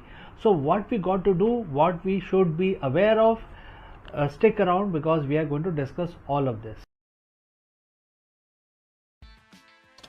Right now, as you're watching this, a timer is ticking. It isn't just a countdown for a market opening or a single earning report. We're entering a 72-hour window that historians may look back on as the definitive pivot point for the global economy in 2026. So why now? Because we are seeing a perfect storm and it is converging. We have a volatile conflict in the Middle East that is threatening the world's most vital energy arteries. We have an IMF that just sounded the alarm on the growth slowdown, and within the next 3 days, we expect the decisions that will determine if we face a controlled landing or a systemic fracture. By the time this 72-hour window closes, the cost of your energy, value of your currency, and the safety of your investment could look radically different. And here is exactly what is happening behind the scenes. So friends, if you have reached this far, please inform us from which city you have tuned in. and which language you are watching this video. This will help us determine the reach of our channel. Alright, let's move ahead. The first pillar of this 72-hour crisis is the energy. As of today, which is April 22nd, 2026, the volatility in the Middle East has moved past rhetoric. Markets are currently pricing in a worst case disruption scenario. If the next 3 days sees an escalation that impact the Strait of Hormuz, we aren't just looking at $100 per barrel oil. We are looking at the supply side shock that could paralyze the European and Asian manufacturing. But it's not just about pricing at the pump. It's about the inflation ghost. Just as the central bank thought they had a handle on the rising price, the energy spike threatened to send the projected 2026 inflation rate of 4.4% or even higher. In this next 72 hours, look for the energy pivot.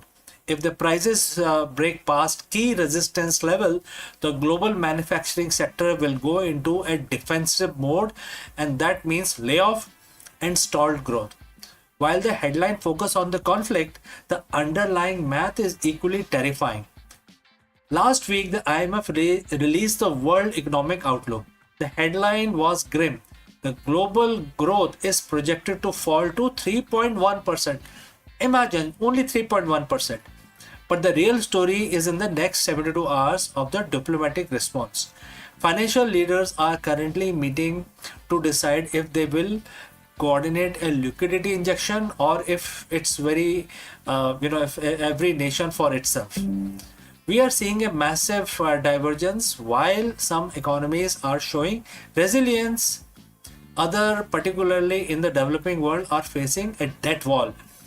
If we don't see a collaborative signal from the G7 or the IMF in these 3-day window, we could see a flight to quality that strip emerging markets of their remaining capital.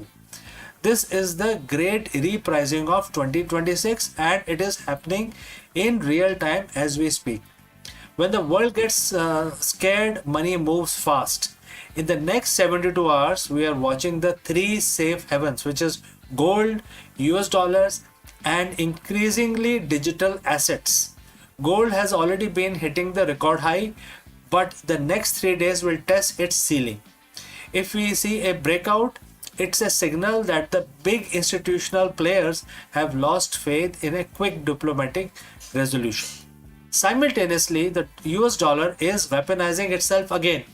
As the dollar strengthens, it puts immense pressure on every other currency for businesses in London, Tokyo, or New Delhi.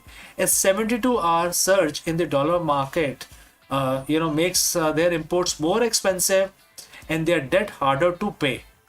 Watch the currency pairs closely. The tipping point is usually a 3-day trend that becomes month-long slide. So what does this mean for people like you and me? The next 72 hours aren't about panic. They are about positioning. If you are an investor, watch the $100 oil per barrel mark and the 10-year treasury yield. If you are a business owner, look at your supply chain exposure in the Middle East. And if you are just watching your personal finances, understand that the low inflation era we hoped for is being challenged by these 72 hours of geopolitical reality. The world moves fast, but the economy moves in cycles. We are at the end of one cycle and the beginning of another. We'll be monitoring every headline, every market tick, and every diplomatic cable as they come in. Make sure you subscribe in a window. This is very critical. Being 24-hour late is the same being absolutely wrong. So stay vigilant. The clock is running, and I'll see you in the next update, my friends. Before I wind up, a word about our affiliate partner. Stop settling for a good enough video. If your built-in laptop camera looks like a grainy mess, it is time for an upgrade. Want to instantly level up your video presence? I like to present the Lenovo Performance FHD webcam. This is a game changer for your desktop setup. Technically, this is packed. It has a very sensitive RGB sensor, very crisp photographs it takes. Also comes with 2 microphones on board, which helps you to record very clear voice in stereophonic format. And these microphones are very sensitive. You can actually move away from the camera up to 2 meters, and these microphones will pick up your voice without any problem. This is a very strong piece. This is very sturdy. Comes with tripod ready. Comes with a very long leash, so it gives you a lot of flexibility to place the webcam wherever you want to keep in your studio. And also it has a swivel base, which is also very handy. So if you want to basically level up your game and you want to pick up this camera at a discount, please click on the link here or scan the QR code. Now let's get back to our video.